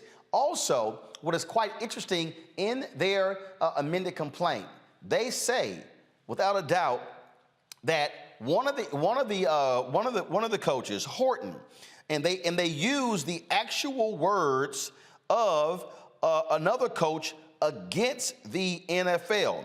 So y'all, check this out. You're gonna trip out. So Mike Mularkey was hired as the head coach of the Tennessee Titans, okay? So he was hired as the head coach. Well, Mike Mularkey gave an interview on a podcast several years later where he literally stated, guess what? The other coach had no shot at getting the job. Check this out. This is from the email that I received from the attorneys of Brian Flores. Check this out, y'all. Horton interviewed the Tennessee Titans head coaching position in January 2016. They say this turned out to be a completely sham interview done only to comply with the Rooney Rule and to demonstrate an appearance of equal opportunity and a false willingness to consider a minority candidate for the position. Indeed, the Titans' all-white ownership and management ultimately hired Mike Mularkey, a white candidate, for the head coach position. Years later, in 2020, Mr. Mularkey admitted in a podcast interview that the Titans, quote, told me I was going to be the head coach in 2016 before they went through the Rooney Rule. And so I sat there knowing I was the head coach in 2016 as they went through this fake hiring process, knowing a lot of the coaches that they were interviewing, knowing how much they prepared to go through those interviews, knowing that everything they could do, and they had no chance to get that job. Matt, how damning is this against the NFL? You read my mind, Roland, because that's literally the word I was going to use. I think this is incredibly damning because he was the actual coach, and he is the one who's in the best position to say what his status was when they were going through the interview process. When I read that, I was bowled over as well, because for him to say, not only did they tell me I was going to be the coach, but this was an entire sham, and I now feel bad about it, that's going to be extraordinarily powerful evidence for especially Ray Horton to prove his case, because he's got concrete evidence. Not to say Mr. Wilkes doesn't, but he's got a little harder road to hoe in his case. But as it relates to that, that's extremely damning, and I'm glad that they joined the lawsuit because I think it puts even more credence behind Brian Flores, and it shows, just how rampant this is and how blatant it is. I mean, the idea that you would just tell him he's going to be the coach in 2016, go through the interview, and as Mr. Horton is leaving the building, he sees the eventual person walking in and knows something isn't right. I mean, that's about as powerful as you get in a case like this. So I'm glad that they now have this kinds of evidence behind them, even further buttressing the arguments they've been making thus far. Michael, Steve Wilkes, this is what they say. His white GM, who made poor personnel decisions and was convicted for a DUI during the offseason, was given a contract extension. Mr. Wilkes was replaced by a white coach, Cliff Kingsbury, who had no prior NFL coaching experience and was coming off of multiple losing seasons as a head coach at Texas Tech. Mr. Kingsbury Kingsbury, armed with quarterback Kyler Murray, Heisman Trophy winner, has been given a much longer leash than Mr. Wilkes, and to his credit, has succeeded. That said, Mr. Wilkes, given the same opportunity afforded to Mr. Kingsbury, surely would have succeeded as well. You're sitting here. What's the rationale for hiring an experienced black coordinator, give him 1 year, fire him? You go get a white guy from college who had a losing record as a head coach at his alma mater, Texas Tech. Well, Roland, when you look at Brian Flores' original lawsuit, one of the things he talked about were sham interviews that the NFL was doing, just trying to meet the Rooney Rule criteria. Another thing he talked about is how an African-American head coach would try to rebuild the team, get it to a certain point, get fired, then they bring in a white head coach to take it from there after the African-American head coach, went through the gutter and brought the team together, things like this. Or we could put it another way, as you talk about sharecropping, and then they bring in the white head coach to take over from there and take them to another level. So I hope more head coaches and assistant coaches, things like this, join this lawsuit. Like I said before, I haven't watched the NFL game since Colin Kaepernick got banned from the league. Okay, he wasn't officially banned, but he didn't get hired. So hopefully, not only do they get damages from this, but they actually make real changes. And the first thing they need to do at the heart of this is about ownership. Who owns these teams? Yep. We need African-American ownership, not just head coaches, because head coaches can be fired. So I want everybody to understand this here. The pro coaching record of Cliff Kingsbury is 24-24-1. Because he's been head coach. No. Let me go to when he was at Texas Tech. Pull it up, y'all. In 6 seasons, Cliff Kingsbury had 2 winning seasons. He went 8-5 his first year. He went 4-8 his second year. He went 7-6 his third year. Then he had 3 consecutive losing seasons: 5-7, 6-7, 5-7. So in 6 years at Texas Tech, Cliff Kingsbury coached 75 games. He won 35 games. He lost 40 games. That means in Cliff Kingsbury's career, he has won a total of 59 games, and he has lost 64 games. So a white coach with a losing record, 3 consecutive losing seasons, gets a multi-million-dollar job in the NFL. So I need everybody understanding this right now, because see, some of y'all are watching me, and y'all are trying to understand, all right, Ro, okay, what's the whole big deal? So allow me to put this in perspective so you can understand what this is really about. And that is this here. Just hold tight 1 second, because I got to show you this. So you understand what's the deal. First and foremost, Cliff And I told y'all he went 24. What did I tell y'all? He went 24 and 24. Y'all, that's break even. The Arizona Cardinals on March 2nd posted this tweet. We have reached agreements on contract extensions with GM Steve Keim and head coach Cliff Kingsbury. They now are under contract through 2027. So, a head coach who's break even, 24 and 24, y'all, gets a contract extension. Okay. Now, some of y'all are looking at me going, all right, Roland, that's fine. But what's really the big deal? I'm glad you asked. What you're about to see is what this is all about and why black folks should be in support of Brian Flores. Cliff Kingsbury, y'all, signed a contract with the Arizona Cardinals for $5.5 million a year. Listen to what I just said. $5.5 million a year. That means that if over a 4-year period, Cliff Kingsbury will make $22 million.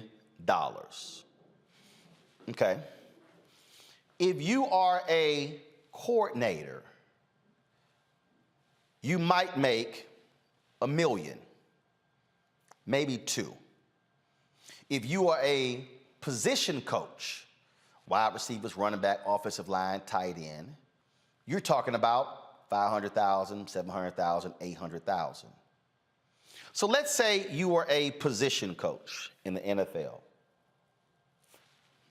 You make $800,000 a year, 5 years, you made $4 million in 5 years. Cliff Kingsbury, loser in college, he makes $22 million in 5 years. Let me just use an example, Kevin Sumlin. Kevin Sumlin was the head coach at Texas A&M University. Salary was increased to about $5 million a year. He gets fired. He walks away with $25 million. He signs with Arizona, University of Arizona. He gets fired after 3 seasons. He walks away with $15 million.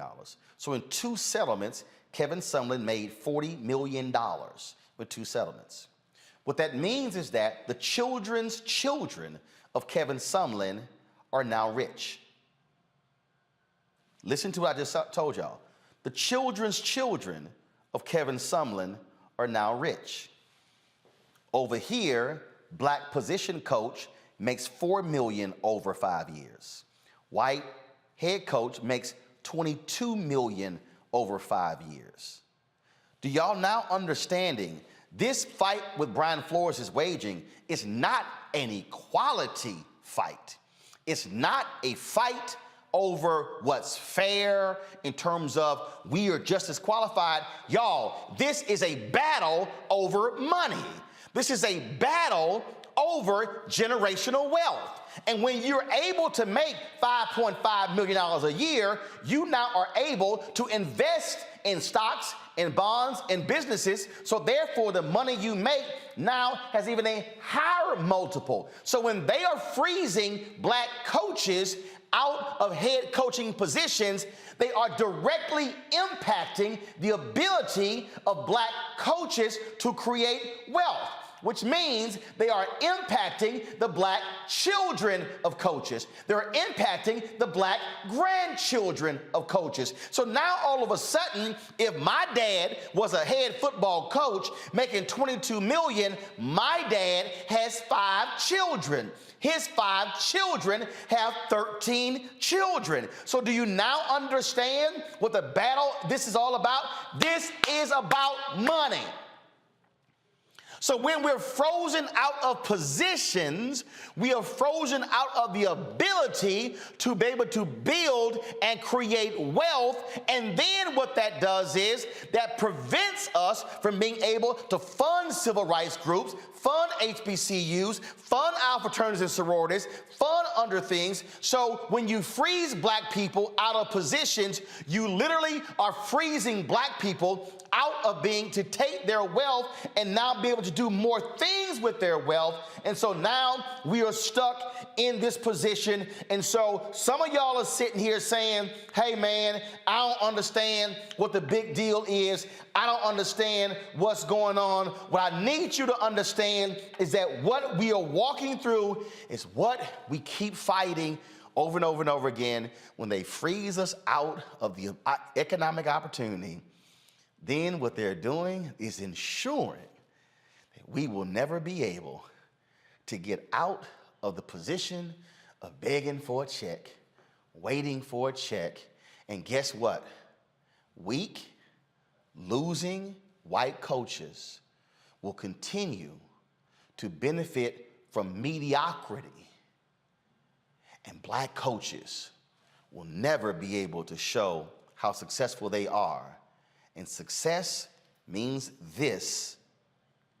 And that's why all of us must be standing and calling out the NFL for these practices, because the reality is there are no black owners in the NFL. There are very few blacks working in the NFL front office. And even Roger Goodell, who's getting more than $50 million a year and has a private jet for life, is a beneficiary of this system. Don't get this thing twisted. It's always about the money. Folks, got to go to a break. When we come back, our Education Matters segment and more headlines. You're watching Roland Martin Unfiltered right here on the Black Star Network. Pull up a chair, take your seat. The Black Tape with me, Dr. Greg Carr, here on the Black Star Network. Every week, we'll take a deeper dive into the world we're living in. Join the conversation only on the Black Star Network. This is Judge Mathis. Hi, I'm Teresa Griffin. Hi, my name is LaToya Luckett, and you're watching Roland Martin Unfiltered.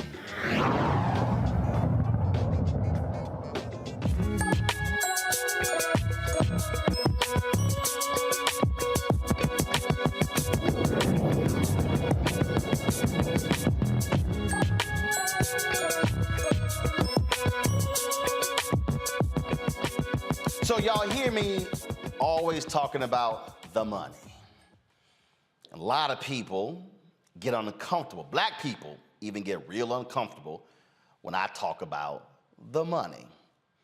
And the reason they get uncomfortable is because we are not used to talking about the money.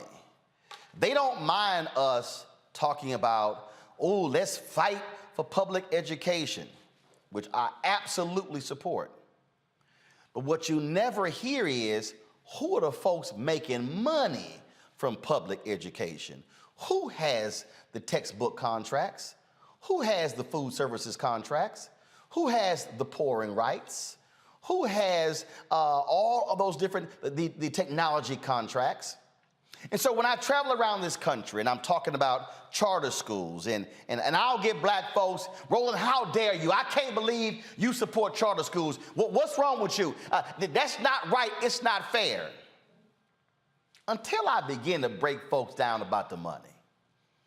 So then when I tell them, if you want more, do you want more black history in school? They go, well, yes. I said, well, you do know when you control the charter school, you control the curriculum.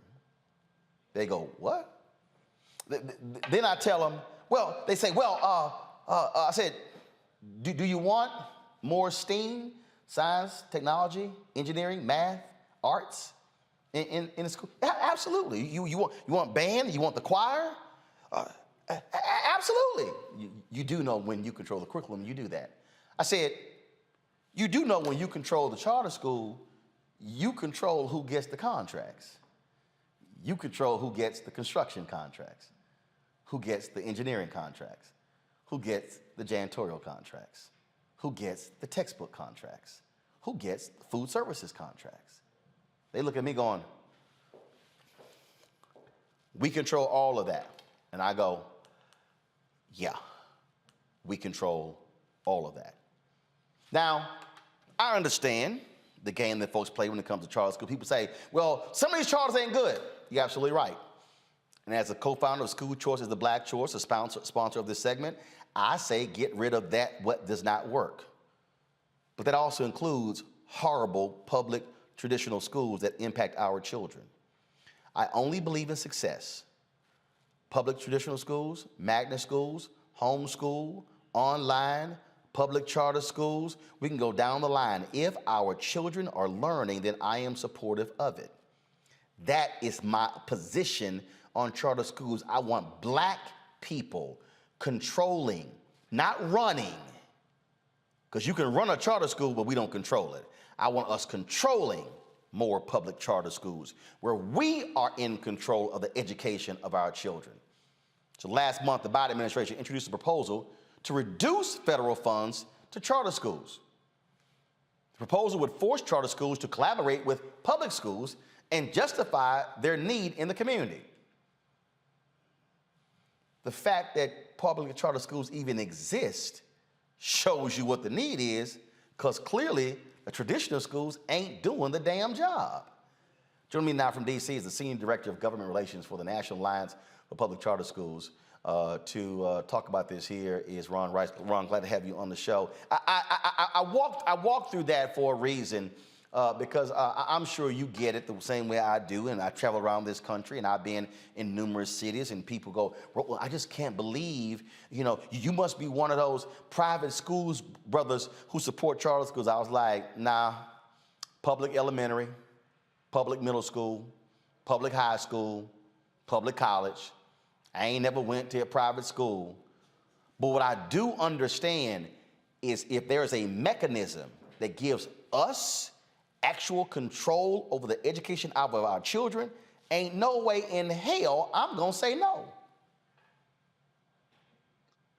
Brother, I gotta give you a major 06 to your opening statement, because you hit the nail right on the head.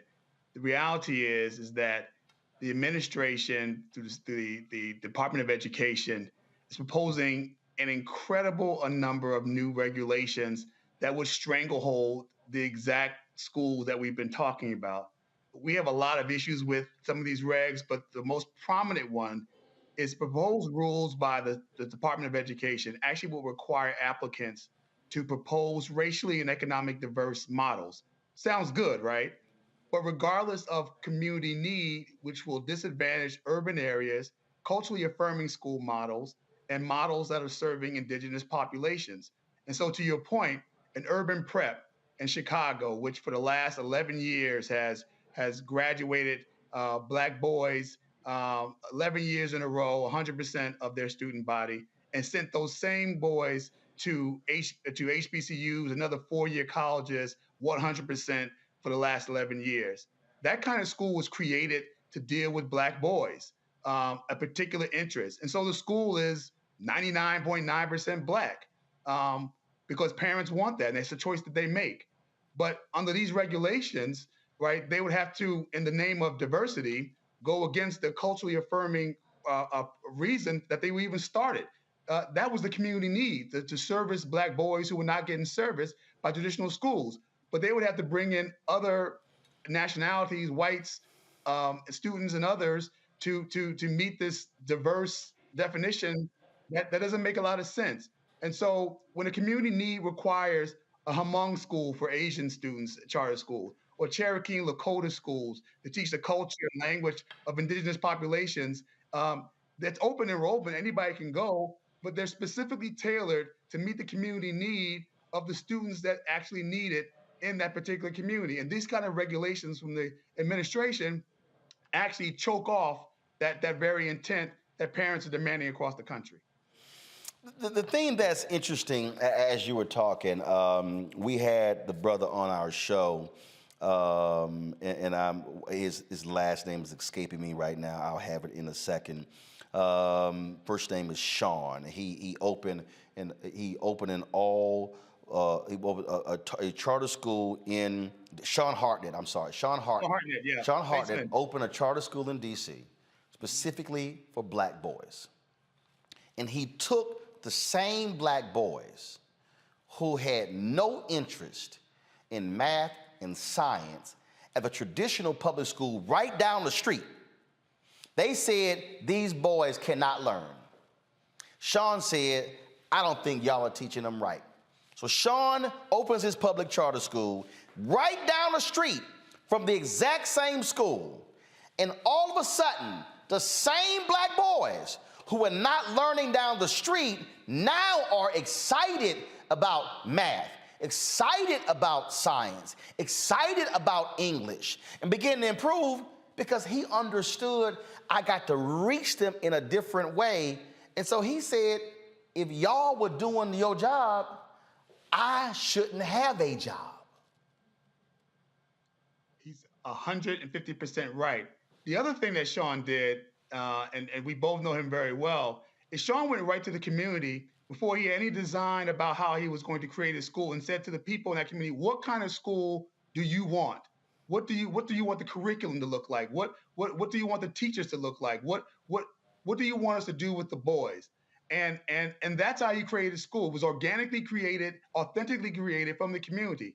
But under these proposed regulations from the Secretary of Education, they would create a new definition of what community impact is that would actually be over what DC's community impact statements would be. And it would mandate, as you mentioned earlier, the district MOU and sign off on that new school. So if Sean had to deal with what this proposed regs are going to mandate, he'd have to go to that underperforming school down the street and get their permission to start his school and their sign off. And you know, Roland, as well as I do, that when you have a traditional district school that sees a potential of a high quality, high performing charter school coming onto its turf and potentially taking away its student bodies, they say no to those kind of schools. They reject that. They don't want a collaboration. They want an annihilation.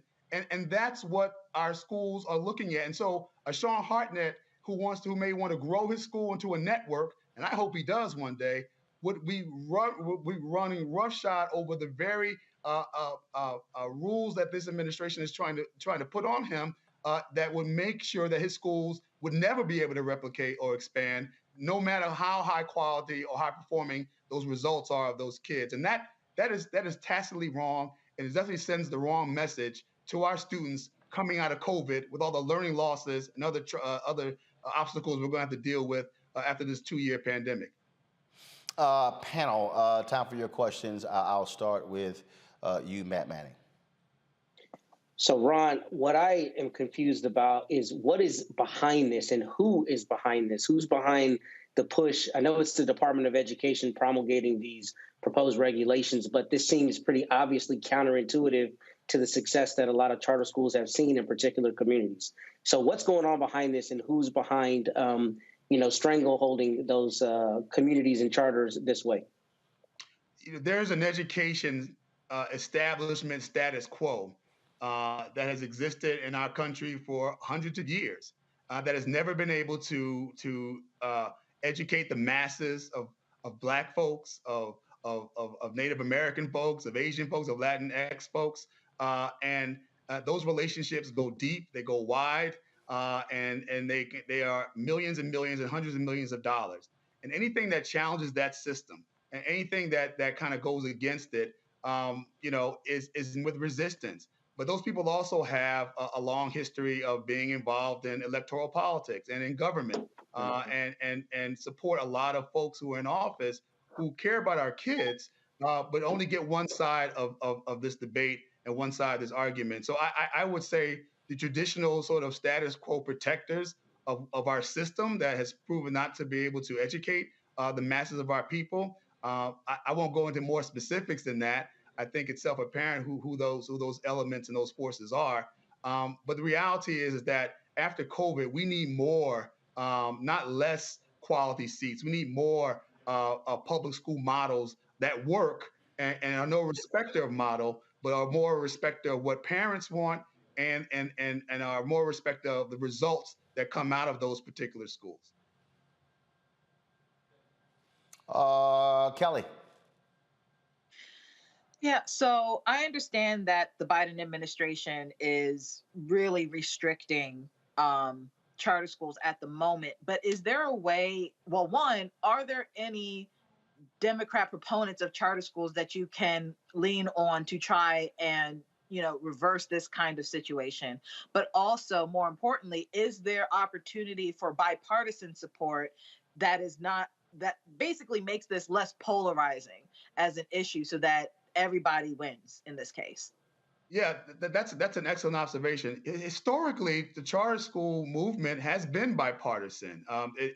The charter schools program, the only line item for federal funding of new charter schools and replicating, expanding existing high quality charter schools, that was signed into law by President Bill Clinton. It's been supported by both Bushes, and the largest increase in the CSP program came from President Obama. So it's only been recently that this has not enjoyed bipartisan support in terms of the administration. In Congress, one of the strongest supporters of it was George Miller and others in Congress. Senator Bennett, Senator Booker are current leaders in this particular fight in Congress, and we lean on them for support. But historically, this has been a bipartisan issue. And if you look at polling data, for particularly African American and Latinx parents, it's 60 and 70% across the nation. In the South, it's 80%. Support charter schools and other models of public education that are different than traditional schools. That is the base of the Democratic Party. Those are the people who are going to be coming out in midterm elections to decide the control of Congress. And we need to look nothing further than the polling that showed that years ago, Democrats had a 20% lead on Republicans on who would handle K through 12 education best. That is down to 5% now. And I think it's because our party, which has embraced and supported charter schools through a number of generations, is now seemingly running away from that idea, but it's also running away from the aspirations and hopes and obviously voting of folks who look like us, that are Black and brown throughout this nation. And so we have to get back to that. We have a research report that showed that during the pandemic, the only model of public education that actually grew in enrollment during the height of the pandemic were charter schools, which saw a 7% increase in enrollment in the first year of the pandemic. That's 240,000 new students across America that decided to pick and use and choose a charter school to educate their children during probably the worst pandemic we've seen in our lifetime. Michael. Hello, Ron Rice. Thanks for coming on and sharing this information with us. So it looks like the real crackdown is on for-profit charter schools with the proposed changes coming from the Secretary of Education. So I was trying to find out, do you think part of the change in the policy is coming from teacher unions and teacher unions advocating against charter schools? Just trying to find out. I'm not against teacher unions. My mother was a member of them. And then also the NAACP, National Urban League, other national African-American organizations. How are they weighing in on this, or are they silent on this? Yeah, so I'll answer your first question first. The regulations do have a place of regulating for-profit entities, and we don't have a problem with that. And we think every entity who runs a charter school ought to be fully transparent and fully accountable. We want to make sure the rules, though, in terms of contracting with vendors and contractors are the same for charter schools as they are with district schools, because district schools contract with for-profit entities, private entities, every day of the week and twice on Sundays when they need to. Charter schools need to do the same thing when it comes to school transportation and accounting services and curriculum buys.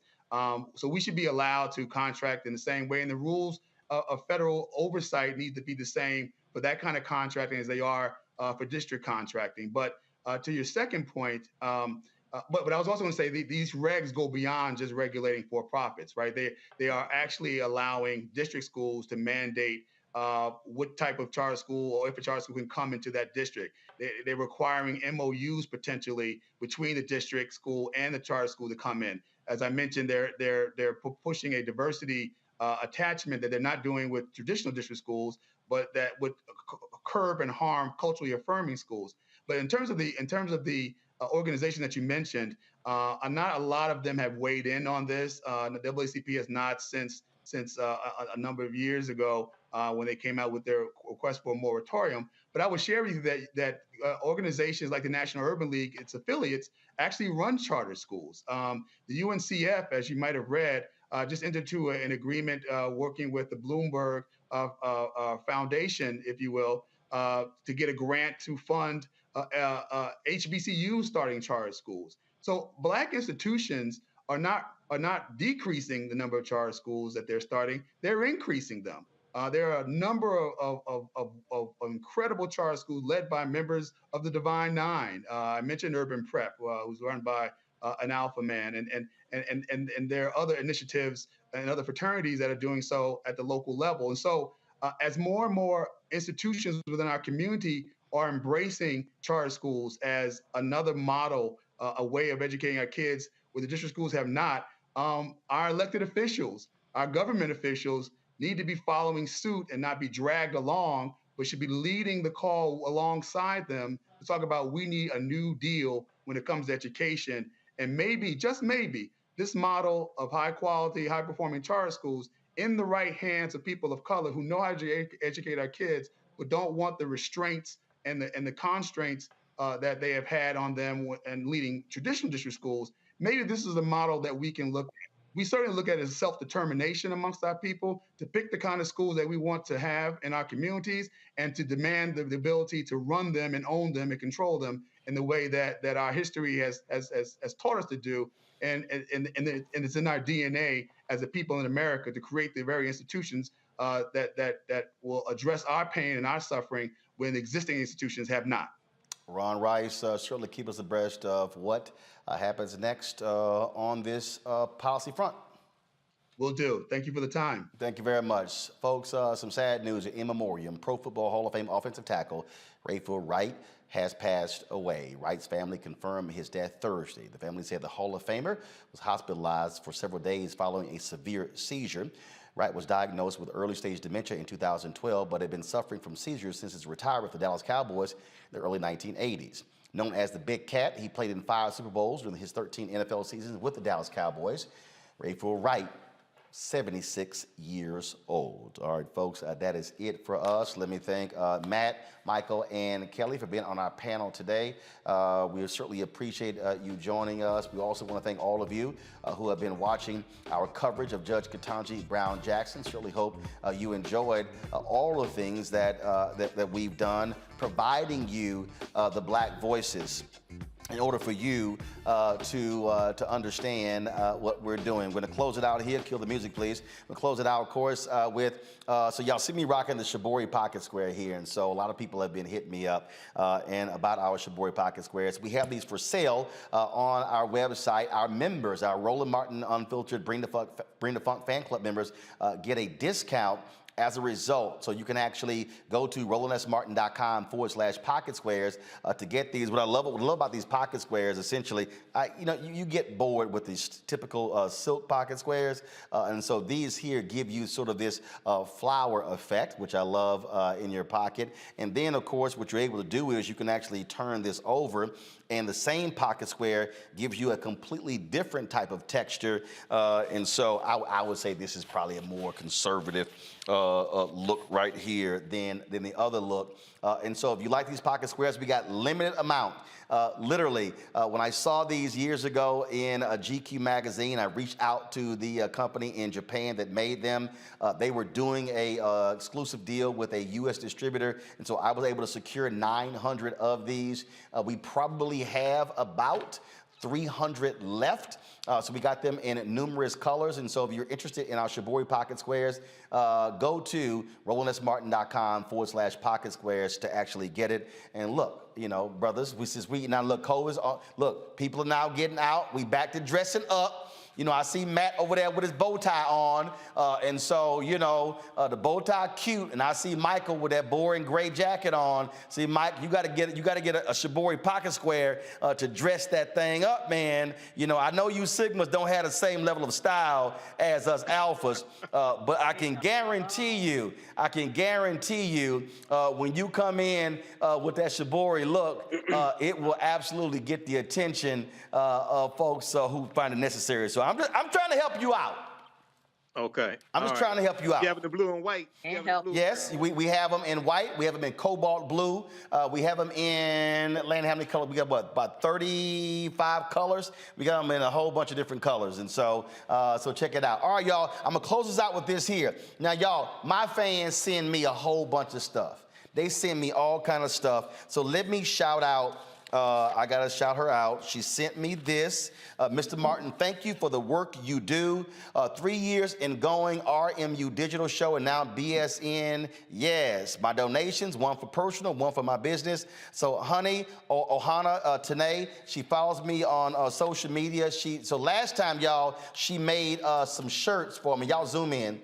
So you can see, so she made some shirts for me for the show with the different slogans on the show. And so here she put this together, this frame. And so all the different slogans y'all see, unapologetically black, holla, tried to tell you, bring the funk, you did it, congratulations, what the hell, all of them. And so she sent that to me. So she probably need to add that one. We gonna get that money. But y'all know how we do it. So honey, I appreciate you sending this. And so, yeah, I'm going to put this on our shelf somewhere right here. And so I appreciate all of our fans. Y'all send me shirts, hoodies. Somebody sent me a cane. Even though I'm an alpha, they pimped it all out with alpha on it. I know how making the Kappas jealous. And so I appreciate all of y'all who support us in what we do. Folks, that is it. We're going to roll the name of our contributors right now. If you don't see your name, send us an email. We'll be sure to get your name added. And don't forget, coming up next, we'll be live streaming this part 6 of the docuseries 1619 to 2019, the year of return. That is next. Folks, I shall see y'all on Monday. Have a fabulous weekend. Ho!